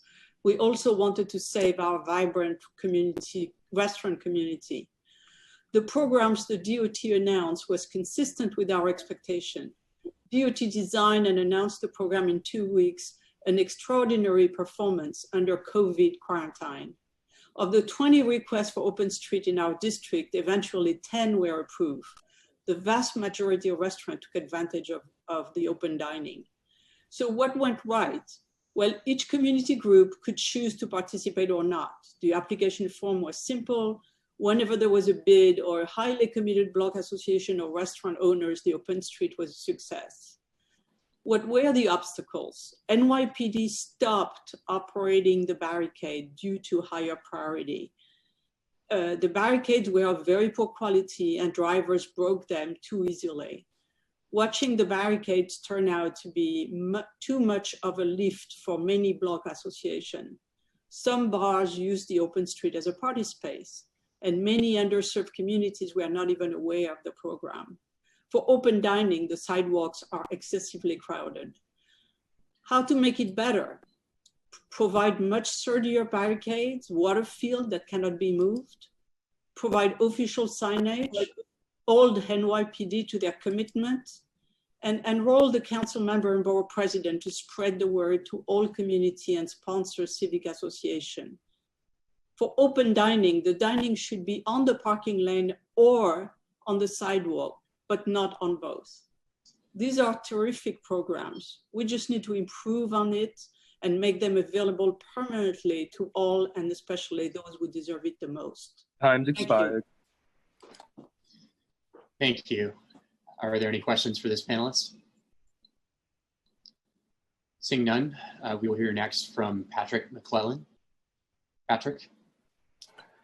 Time starts now. Thank you. My name is Pat McClellan. I'm the Director of Policy for the New York League of Conservation Voters. I want to thank Chair Rodriguez and members of the council for the opportunity to testify today. So the Open Streets program, since it started, has had widespread use and enthusiasm from New Yorkers. We think it's been an unqualified success, but there have been some shortcomings that we think can be improved in the future. So we're grateful for the opportunity today to make some of those suggestions. The first issue is transparency from the mayoral administration on this, both how streets are selected in the first place and how decisions are made about closing down streets that for whatever reason City Hall decides are not successful. There really needs to be a transparent process here so that communities can play more of a role and evaluate the program more fully. And second, the Open Streets program would function better as a connected network of roads that are close to through traffic rather than as isolated and sometimes short sections.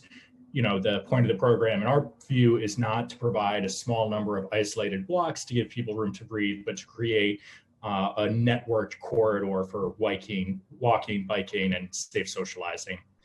Third, as others have mentioned, too many of the open streets are disregarded by drivers. At times we've seen wooden sawhorses destroyed and essentially vigilante action from some reckless drivers to return open streets to cars. We don't think that police enforcement is necessary for this program to be successful, but we do think that the city can provide communities with sturdier barriers to protect families and deter reckless drivers. And then fourth and most important by far, the Open Streets program is not equitable. In its early days, the program disproportionately benefited wealthier and whiter neighborhoods. And the city has made commendable progress on making the program more equitable since April. But parks, open space, and safe infrastructure for pedestrians and cyclists aren't equitably distributed across the city, and neither are the impacts of COVID-19. So a truly equitable Open Streets program needs to prioritize and disproportionately benefit neighborhoods that have fewer parks, less open space, and have been impacted harder by COVID-19. And finally, I just want to mention that, again, I think others have noted, there's been a boom in bike sales and cycling during the pandemic. We certainly hope and expect that that will be a permanent shift even after all of this is over. And the city needs to have a plan in place to make biking safe for all of those new cyclists. And we can't wait until the Bike Master Plan, which is still more than a year out. So we hope that the city is working on a plan that's actionable with short-term results that can be communicated in short order. Thank you very much. Thank you. Are there any questions for this panelist? Seeing none, we'll next hear from Regina Fojas. Regina. Time starts now. My name is Regina Fojas, and I'm the Director of External Affairs at the Times Square Alliance, speaking on behalf of our president, Tim Tompkins. The Alliance would like to thank the Speaker and Councilmember Rivera for their leadership on open streets and Councilmember Reynoso for championing outdoor dining. We also want to thank Chair Rodriguez for his continued leadership in creating new transportation paradigms and improving Times Square's public spaces. The Open Streets program has been vital considering the pandemic's impact on Times Square. Our average pedestrian counts initially plummeted by more than 90% from 2019, and in July, 55% of our restaurants remained closed. The Open Streets program brought back some vibrancy to Times Square by allowing New Yorkers and visitors to explore the neighborhood in a socially distanced manner, and by giving our restaurants a lifeline through the Open Restaurants program. Today, our bow tie pedestrian counts are down 73%, and 50% of our restaurants have reopened. There's still much work to be done, but the Open Streets program has encouraged the city to rethink public space and make a leap towards economic recovery. While we know there were challenges, we want to thank DOT for a tremendous job working flexibly with bids to make the Open Streets and Open Restaurants programs happen. We urge the city to build upon the foundation that these programs have created. We're thrilled about the city's decision to bring back outdoor dining next summer and support the initiative to extend it past October 31st. However, it shouldn't end here. We strongly believe that if we continue to use public space innovatively, we'll build back a New York that's not only more resilient and better prepared for future pandemics, but also one that is safer and more exciting for visitors. This is the city's opportunity to work with organizations like the Alliance to implement vibrant and cared for outdoor public spaces across all 5 boroughs. These spaces must accommodate competing uses such as pedestrian and cyclist movement, commercial activity, Time expired. This will require thoughtful, integrated management, and we are eager to be a partner in that process through COVID-19 and beyond. Thank you. Thank you. Are there any questions for this panelist? Seeing none, we'll next hear from Dawn Sif. Dawn. Time starts now. Hi, everyone. Thank you for this hearing. Thank you, Commissioner Trottenberg. We want to thank Carlina Rivera, Councilwoman Carlina Rivera, and our councilman in 25, Daniel Drum, for the open streets and for advocating for our district. We just want to say that Zeke, come here. I'm calling my son over because I want to see if he'll read something that he read at a rally. We had a rally in our neighborhood. We have 6 public schools up and down 34th Avenue along our open streets. And these public schools are starved for outdoor space. Every day when my children come home from school, I would ask them if they were able to play outside. And most of the days they would say no. So this is my son, Zeke Sif, and he's just going to read something that he read at a rally. At my school, I go outside once a week for 15 minutes. All we have to play with is jump rope and hula hoops. On all other days, we watch the same movie shorts over and over again for a week length every day. 34th Avenue would make it more often, more fun, and upgrade another level. So I just want to say to everybody that this is not only really important for our community, which was one of the hardest hit by COVID-19, and one of the communities that has the most narrow sidewalks and the least amount of park space, but also this is just imperative for the health of our children and our schools. Our schools have been lobbying for more space. PS 212 in Queens, which is a packed elementary school, does not have an adjacent street that we can use for play space. And our children really do not get to go outside enough. So we are urging open streets to be our open street, 34th Avenue, which is beloved in our community, to be extended up through Francisco Moya's district all the way to 114th Street so that our residents can have more space. We have more schools along that way, also to safely travel to Flushing Meadows Corona Park, which is our nearest park space. And we're asking that you Time make it expired. permanent. Thank you. Thank you. Are there any questions for this panelist? Seeing none, we will next call on Melody Bryant. Melody? Time starts now.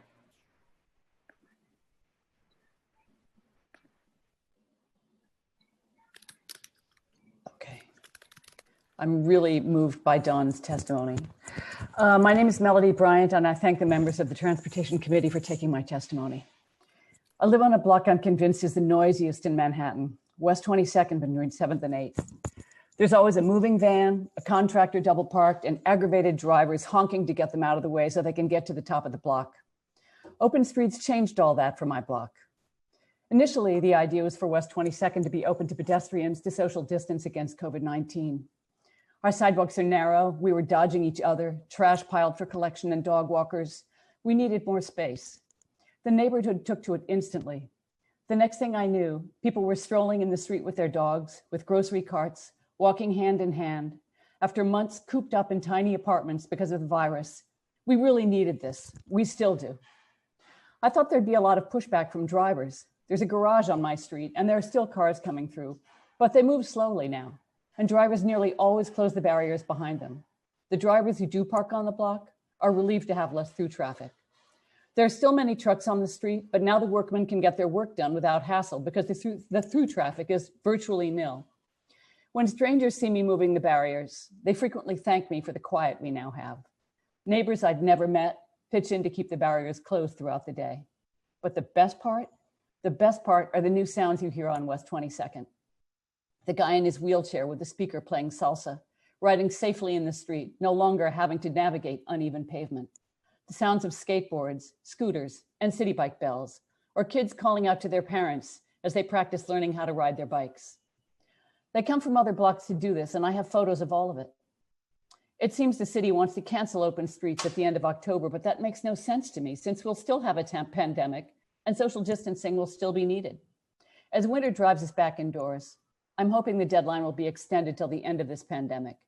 Having the streets open for walking has transformed West 22nd, and we'd like to keep it. Thank you.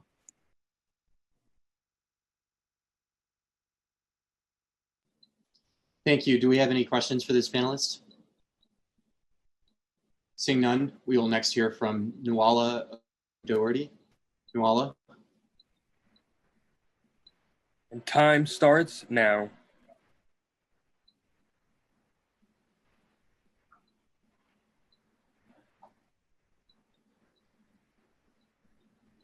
Is Nuala available?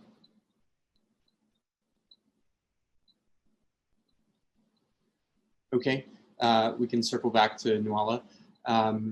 Next, Hello. Oh, Can you hear me yeah, now? go ahead. Sorry, I didn't realize I was muted. So my name's Nuala O'Doherty Naranjo. I live here in Jackson Heights, just a few blocks from Elmhurst Hospital, which has to be the epicenter of the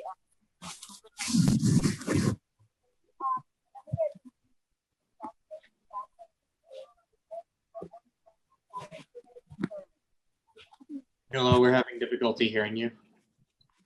opening of 34th Avenue has really saved our neighborhood. It's been a lifeline for so many families, whether it was learning to ride a bike or just taking a stroll or getting some exercise. Our open street on 34th Avenue is all run by volunteers. My son and I and many other volunteers open the street in the morning, at 8 a.m. and we close the street at 8 p.m. and let the cars back in. The key here is it's all volunteers, and it's been great for our neighborhood of Jackson Heights. But it ends at 94th Street, and our neighboring community of Corona has been excluded. And it just seems unfair, and you have to wonder why the more wealthy neighborhood of Jackson Heights is included, and yet the poorer neighborhood of Corona has been excluded from this Open Streets program. We originally asked for 34th Avenue to run all the way from 69th Street to Hinton Park at the Grand Central Parkway, 114th Street. And we urge the commissioner to continue it. It's been a great success, and we'd love to see it continue all the way to Hinton Park at 114th Street. And we ask that that be allowed so that Corona can get the same benefits we've had in Jackson Heights. So please make it permanent and continue it to 114th Street. Thank you. Thank you. Are there any questions for this panelist? Seeing none, we will next hear from Stephanie Mansfield. Stephanie? Can you guys hear me now? I hope so. Yes, finally. Sorry for the technical difficulties earlier. Hi. My name is Stephanie Mansfield, and I am a domestic violence survivor. And I am a single mom of 3 who are all under the age of 9. On March 28th, 2019, 2 of my children were part of a car crash while crossing the street in the care of a daycare center. My son, Jean, well, I call him Jean-Jacques because it's French. He was hit by a driver who whipped around the corner, neglecting to yield to a car as well as the children before him. My son, Andre, who was 4 at the time, was behind him and nearly as hit as well. Nothing, and I mean nothing, could prepare a parent or anyone for that call. I was helpless, and yet I was one of the lucky ones. My son is able to go home. My son is able to play with his siblings. My son is able to do many things that other children are not able to do at this time. These are things that people tend to forget is trauma. The trauma that my son, Andre, endured to presume that his younger brother was dead when he saw his youngest brother get hit by that car, when he saw his younger brother lifeless on the street, when he saw his not being explained what happened to his younger brother as he was trotted off back to the daycare. And I look and I say, I wasn't able to get my son at that time, my youngest, my middle son. I wasn't able to get him. I went straight to the hospital. So it wasn't until someone from my family picked him up that he was made aware that his younger brother was not dead. So even though he was not hit, he was nearly hit, the PTSD affects him to this day. It's as real as if it happened yesterday. And I am blessed that both of my sons are still alive. I'm a member of the family of Safe Streets, and I have met many families whose loved ones and family members are not alive. But I've come to learn that all these deaths and senseless injuries are preventable. They are preventable.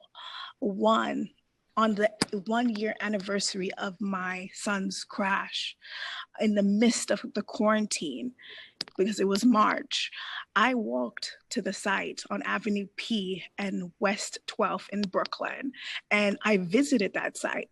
And even though I made signs and petitions and did all of these things to implement change for my neighborhood, I have yet to see those changes that I was promised by the DOT, that I was told and said, yes, we will make those changes. And yes, these things will be changes. What does it take? What does it take? 1 year later, things are not done. What does it take to make change? Does a child need to die? Does Jean-Jacques and Andre need to die? Does an elderly person need to die? What about a family? Does a family need to die on that corner? What does it make for change to occur? Can it be as simple as seeing the problem and fixing it before people get hurt? What is the value of a person's life? During the pandemic, as the restrictions lift, we see the need for space safe spaces for people to socially distance and to travel is so crucial. There are no open spaces in my neighborhood, and yet it doesn't make any sense. There is a need for it. I know I'm over my time. I apologize. I'm almost done. But as a parent, when I go to a park and I see that the park is overcrowded, I go and I see the cars whizzing on wide open blocks. For my children's mental health, they need to be outside as the weather permits it. But where do I take them? The bike shop right next to my house. The business has been booming. The business is has been booming, but yet there is no bike lanes in my neighborhood. There's no extensive bike lanes in my neighborhood. There's none of these things that should be in my neighborhood.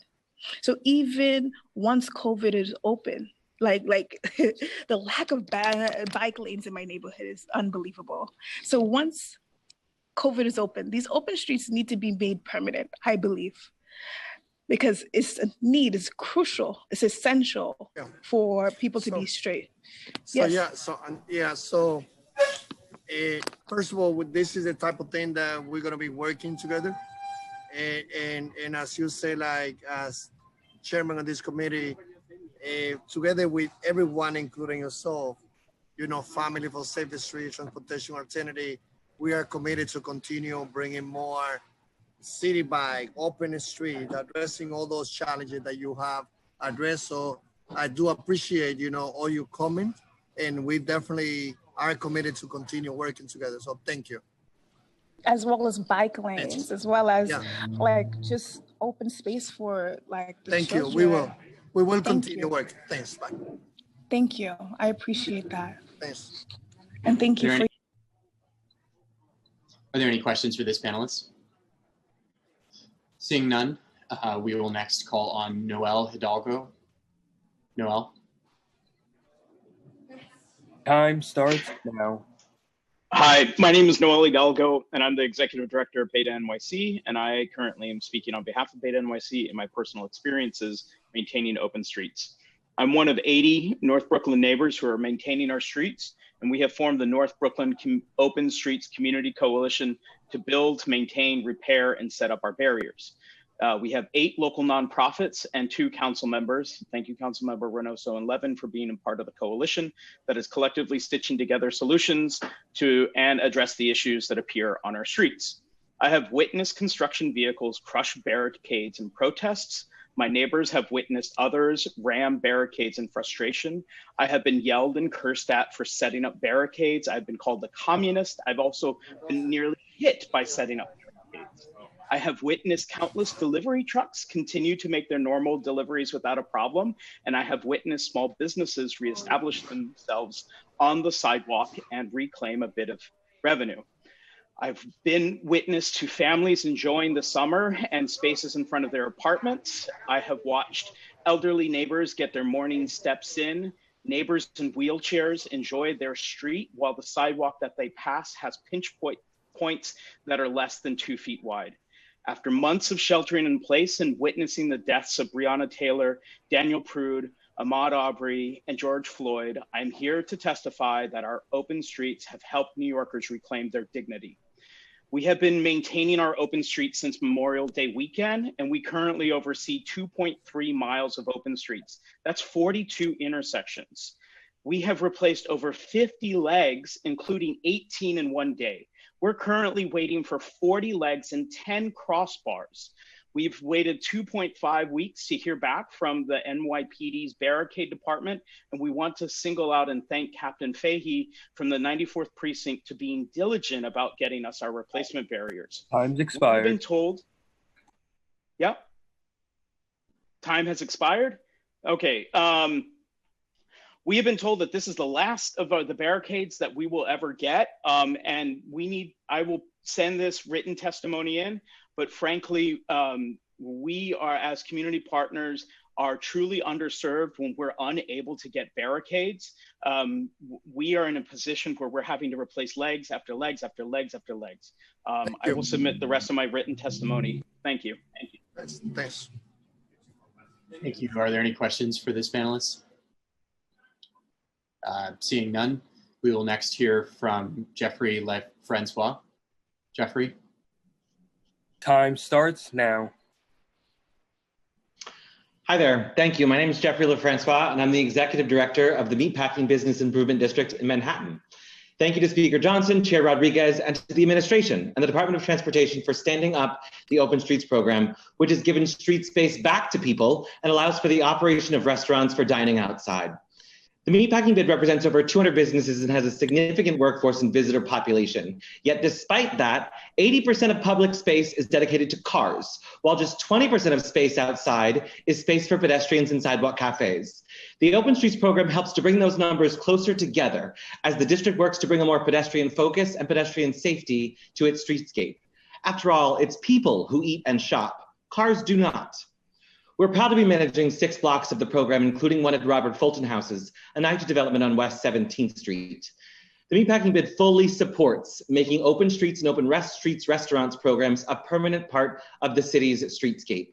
As a part of making these programs permanent, we also ask the city to provide winter guidance for outdoor dining too. While indoor dining may be on the horizon, many people may not feel comfortable eating inside. There's no reason the city cannot provide parameters for restaurants to operate heaters, partial enclosures, and other elements so New Yorkers can dine outside in parkas year-round. The program should also be expanded to create a network of open streets that safely connects neighborhoods. The program should also allow for non-restaurant establishments to use outdoor space with guidance provided from the city, much like DOT did for Open Streets restaurants. This program has not been without its problems. Vehicular drivers are reckless and destroyed all of the DOT NYPD provided barriers. The bid purchased its own barriers and has employed a significant signage program to educate drivers, but barriers continue to be destroyed as drivers ignore the rules, which endanger pedestrians and add an increased financial burden on the bid. Ironically, our plazas are lined with large granite blocks as a means of protection for pedestrians from cars. But it's a 15-pound piece of metal used to block off the street to make this program work. The city should be bold and provide guidance for infrastructure to make barriers stronger and potentially permanent. While we recognize this program was put together quickly, and thank you for that, it is also exactly the type of thinking New York City should be doing to bring our city into the 21st century. As global cities around the world install protected bike networks, vastly improve public transit, and smartly expand business outside, New York has an opportunity to be bold and do so with smart planning. Providing more resources and guidance can make that happen. We look forward to managing Open Streets this year and next. Thank you all. Thank you. Thank you. Are there any questions for this panelist? Okay, seeing none, we'll next hear from Jim Burke. Jim? Hi, Chair Rodriguez, thank you for this hearing. My name is Jim Burke, and I'm one of the founding members of the 34th Avenue Open Streets Coalition. We have about 24 volunteers that open and close our streets each morning and evening. And we want to let you know we are thrilled with our open street. We want to thank the mayor, the DOT, the city council for choosing our open street in the first place. I actually had the pleasure of showing it to the Commissioner Trottenberg and walk with her staff most of the length of it. And she herself said it was, if not the best, one of the best, the best. And we're calling on our mayor, the city council, and DOT to make it permanent. It's been life-changing. We were the epicenter of the COVID-19 crisis. We don't have sidewalks to keep any social distance. We have one park and it's really small. And most of our population here is, especially as you get in the higher numbers, are doubled up in small apartments. So we were literally like bursting at the seams, and people for months had been in their homes. So when this opened up, overnight, we had a 1.3 linear park where everyone was able to take their children, practice physical distancing. And if you come to 34th Avenue any day, you will see people doing salsa and Zumba and Pilates. You will see kids playing games. You'll see seniors playing bingo. Our latest initiative now that we're running is English as a second language conversation classes, 5 days a week. This is amazing. We have come together as a community after such tragic months of loss and people being sick in our families, and unfortunately a lot of our community members passing due to COVID. So this has been a very healing, wonderful thing, but we need to make it permanent. We started a petition, and right away, we already have 1,000 of our neighbors that signed on to this. And this kind of open street should be in every single neighborhood in New York City. Time's expired. It should be connected. So again, I want to thank everybody listening, but please make this a part of New York City permanently. And thank you very much. Thank you. Are there any questions for this panelist? Seeing none, next we will hear from Jackson Chabot. Jackson. Hello, everyone. Can you hear me? No. Good afternoon. My name is Jackson Chabot, and I'm here representing Open Plans as a Transportation Policy Associate. Thank you for hosting this session. I'm here to wholeheartedly support the continuation and the expansion of the Open Streets program. I'd like to highlight 3 recommendations to build upon the program's successes. First, Open Streets should be made permanent, open 24/7, and supported by a DOT-administered small grants program. This will ensure pedestrians and cyclists know the streets are for them and they can safely use the street. This program has galvanized community members to create Open Streets Coalition. Dedicated volunteers set up and break down open streets on Avenue B, 34th Avenue, and across North Brooklyn twice a day, amongst others. This ongoing effort requires significant volunteer coordination and makes the program cumbersome for communities to manage. The grants program would directly support community-led management and programming. Second, Open Streets must have better barriers and signage to protect users from drivers. Open streets are spaces where friends and families gather at safe physical distances, children bike and play, and restaurant seating is at capacity. Open Streets Coalition members have consistently reported, as you've heard today from many people already, drivers running over wooden sawhorses and ignoring clearly marked open street signage. Third and finally, the DOT must extensively engage communities using an equity lens, safely meeting communities where they are at and on their terms. The engagement process should focus on areas that have been systemically under-resourced to best understand what communities might want from the Open Streets program umbrella, because Open Streets have provided many, but not all communities with wonderful public space this summer. Thank you for your support and your vision to ensure that Open Streets became a reality. The program must be expanded and improved because many systemically under-resourced communities have not been able to partake and access the benefits of Open Streets.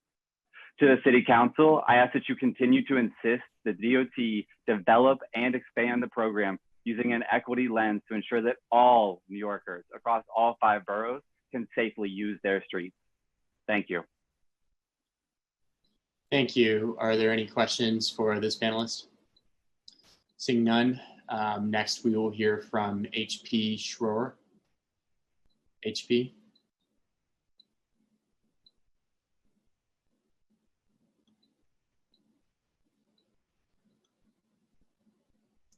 HP. Okay, if we don't have him at this time, we'll try again in a moment. So next we will hear from Laura Shepard. Laura? Can we unmute Laura? Thank you. Time starts now. Okay. Hello, thanks for letting me testify. I'm Laura Shepard, Bike Network Organizer at Open Plans. I'm here because our city's bike network still falls short and fails to meet the needs and the moment. We need a safe and connected network for traveling throughout the city and safe routes for biking around our neighborhoods. We are grieving too many recent fatalities as we remain frustrated with the politically driven log jams on long promised and long needed bike projects. This year's bike boom was no surprise. Bikes have steadily gained popularity for years amongst commuters, delivery workers, and as more styles and types of e-bikes and cargo bikes have become available and affordable, families, women, seniors, people with disabilities, and people who travel longer distance. This year, there were an obvious choice for physical distancing. Ridership is mainly constrained by substandard infrastructure, from dangerous arterials to pinch points like the Queensboro Bridge's crowded shared path. We need the South Outer Roadway open to pedestrians, and we need 2 additional cycling lanes to accommodate bike traffic and growth on the Brooklyn Bridge. We respect the challenges DOT faces at the moment, but we must ask that our safety take precedence over routine maintenance projects that solely benefit drivers. We can't afford not to invest in our protected bike lane network. We need these projects expedited, and we need them done right the first time. This year's early pop-up lanes fail to protect riders and inspire confidence in our cycling network. Future projects must include solid vertical barriers and clear multilingual signage from day one. Vehicle drivers are the greatest threat to New Yorkers who walk, bike, live, work, dine, and shop here, and we need to be physically protected from them. We also need the dangerous vehicle abatement program, and we need to further reduce speed limits. The behavior of drivers who speed with impunity, obstruct our sidewalks and bike lanes, and physically and verbally assault pedestrians and cyclists demonstrates an abhorrent disregard for human life and the responsibility of operating vehicles in public space. We will not recover from the many crises we're in right now, COVID or climate, by appeasing suburban wannabes, but by doubling down on being a city. We must continue repurposing street space to keep us safe, healthy, and meet the needs of our residents and businesses. We must also make our open streets permanent and year-round to supplement our bike network and help people who commute after 8 p.m. Thank you. Are there any questions for this panelist? Okay, seeing none, we'll try again. Do we have HP Schroer now? HP? Hello, can you hear me? I'm Yes, HP Schroer. Go ahead. I'm H.P. Schroer, a 94-year-old World War II veteran and director of UMIWI, a veterans advocacy organization. We represent 12,000 veterans attending CUNY colleges in the city. Our mission is to enable them to purchase MetroCards at the same price as seniors. Mindful of the MTA's financial difficulties, we focused on ways to not fund the discount from their budget. To accomplish this, 2 state bills were rewritten: Assembly Bill AO 2131A and Senate Bill S 3372A. These bills enable all veterans to a half fare on the MTA. Almost 3 years ago, with the help of Chaim Deutsch, Bill Perkins, and Corey Johnson, the mayor and city council approved allowing veterans attending CUNY colleges to a discount on the MTA. Unfortunately, the mayor changed the requirements for qualification, and after 2 years, only 240 out of the 12,000 veterans were approved for this discount. My question is, why were the requirements changed by the mayor? And when will you correct this injustice? To be eligible, the veterans were only required to prove they were honorably discharged and attending college in the city. As I mentioned before, we looked to the state for a solution. And although we secured a majority of legislators to support the bills, they have not been put up for a vote. Why? Because of a lack of money. We recognize, due to the decimation of budgets caused by COVID-19, a new source for money had to be found. So what did we do? The governor suggested think out of the box. The solution: create a veteran scratch lotto, where the proceeds from the sale are dedicated to allowing veterans to purchase fares on public transportation at the same price as seniors. Both sponsors of the state bills, Senator Brooks and Jeffrey Dinowitz, will be requesting the governor to approve the Veterans Lotto. Here is your source for the money to find the discount for veterans going to CUNY colleges in the city. We ask the mayor and the council to join us in our mission. Tell the mayor and his representatives on the MTA board to support the lotto. Ask the governor, ask the mayor to direct his Department of Veteran Services to take action to support the lotto. You can help by advising all state legislators to support the lotto and have your borough presidents in their newsletters alert the public of the lotto. I have a few more sentences. Veterans contribute to the economic growth of the city. Over the last 10 years, we have lost 35% of our veterans population. One of the reasons being the high cost of public transportation. Time is of the essence. There will be no Veterans Day parade to honor those who have served and sacrificed for our country. What better way of thanking veterans for their service than backing the words with action and having the mayor and the governor on Veterans Day announce the creation of a Veteran Scratch Lotto. I thank you. Thank you. Are there any questions for this panelist? Okay, seeing none, I'll turn the hearing back over to Chair Rodriguez. Thank you.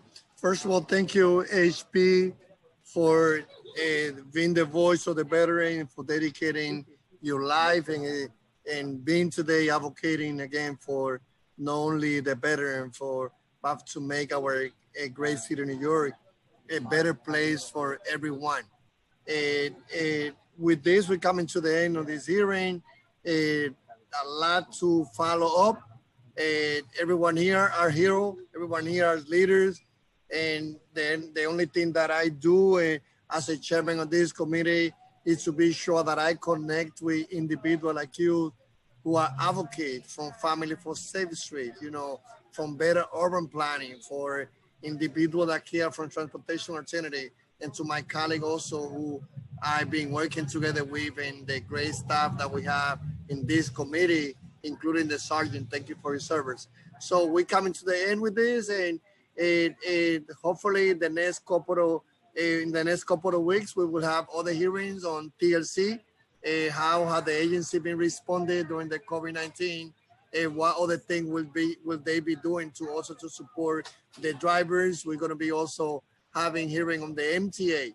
We cannot let the MTA to maintain the services closed at midnight from 12 to 6. And we also need to hear from them. So with that, thank you everyone. And we come to the end of this hearing. And this hearing now is adjourned.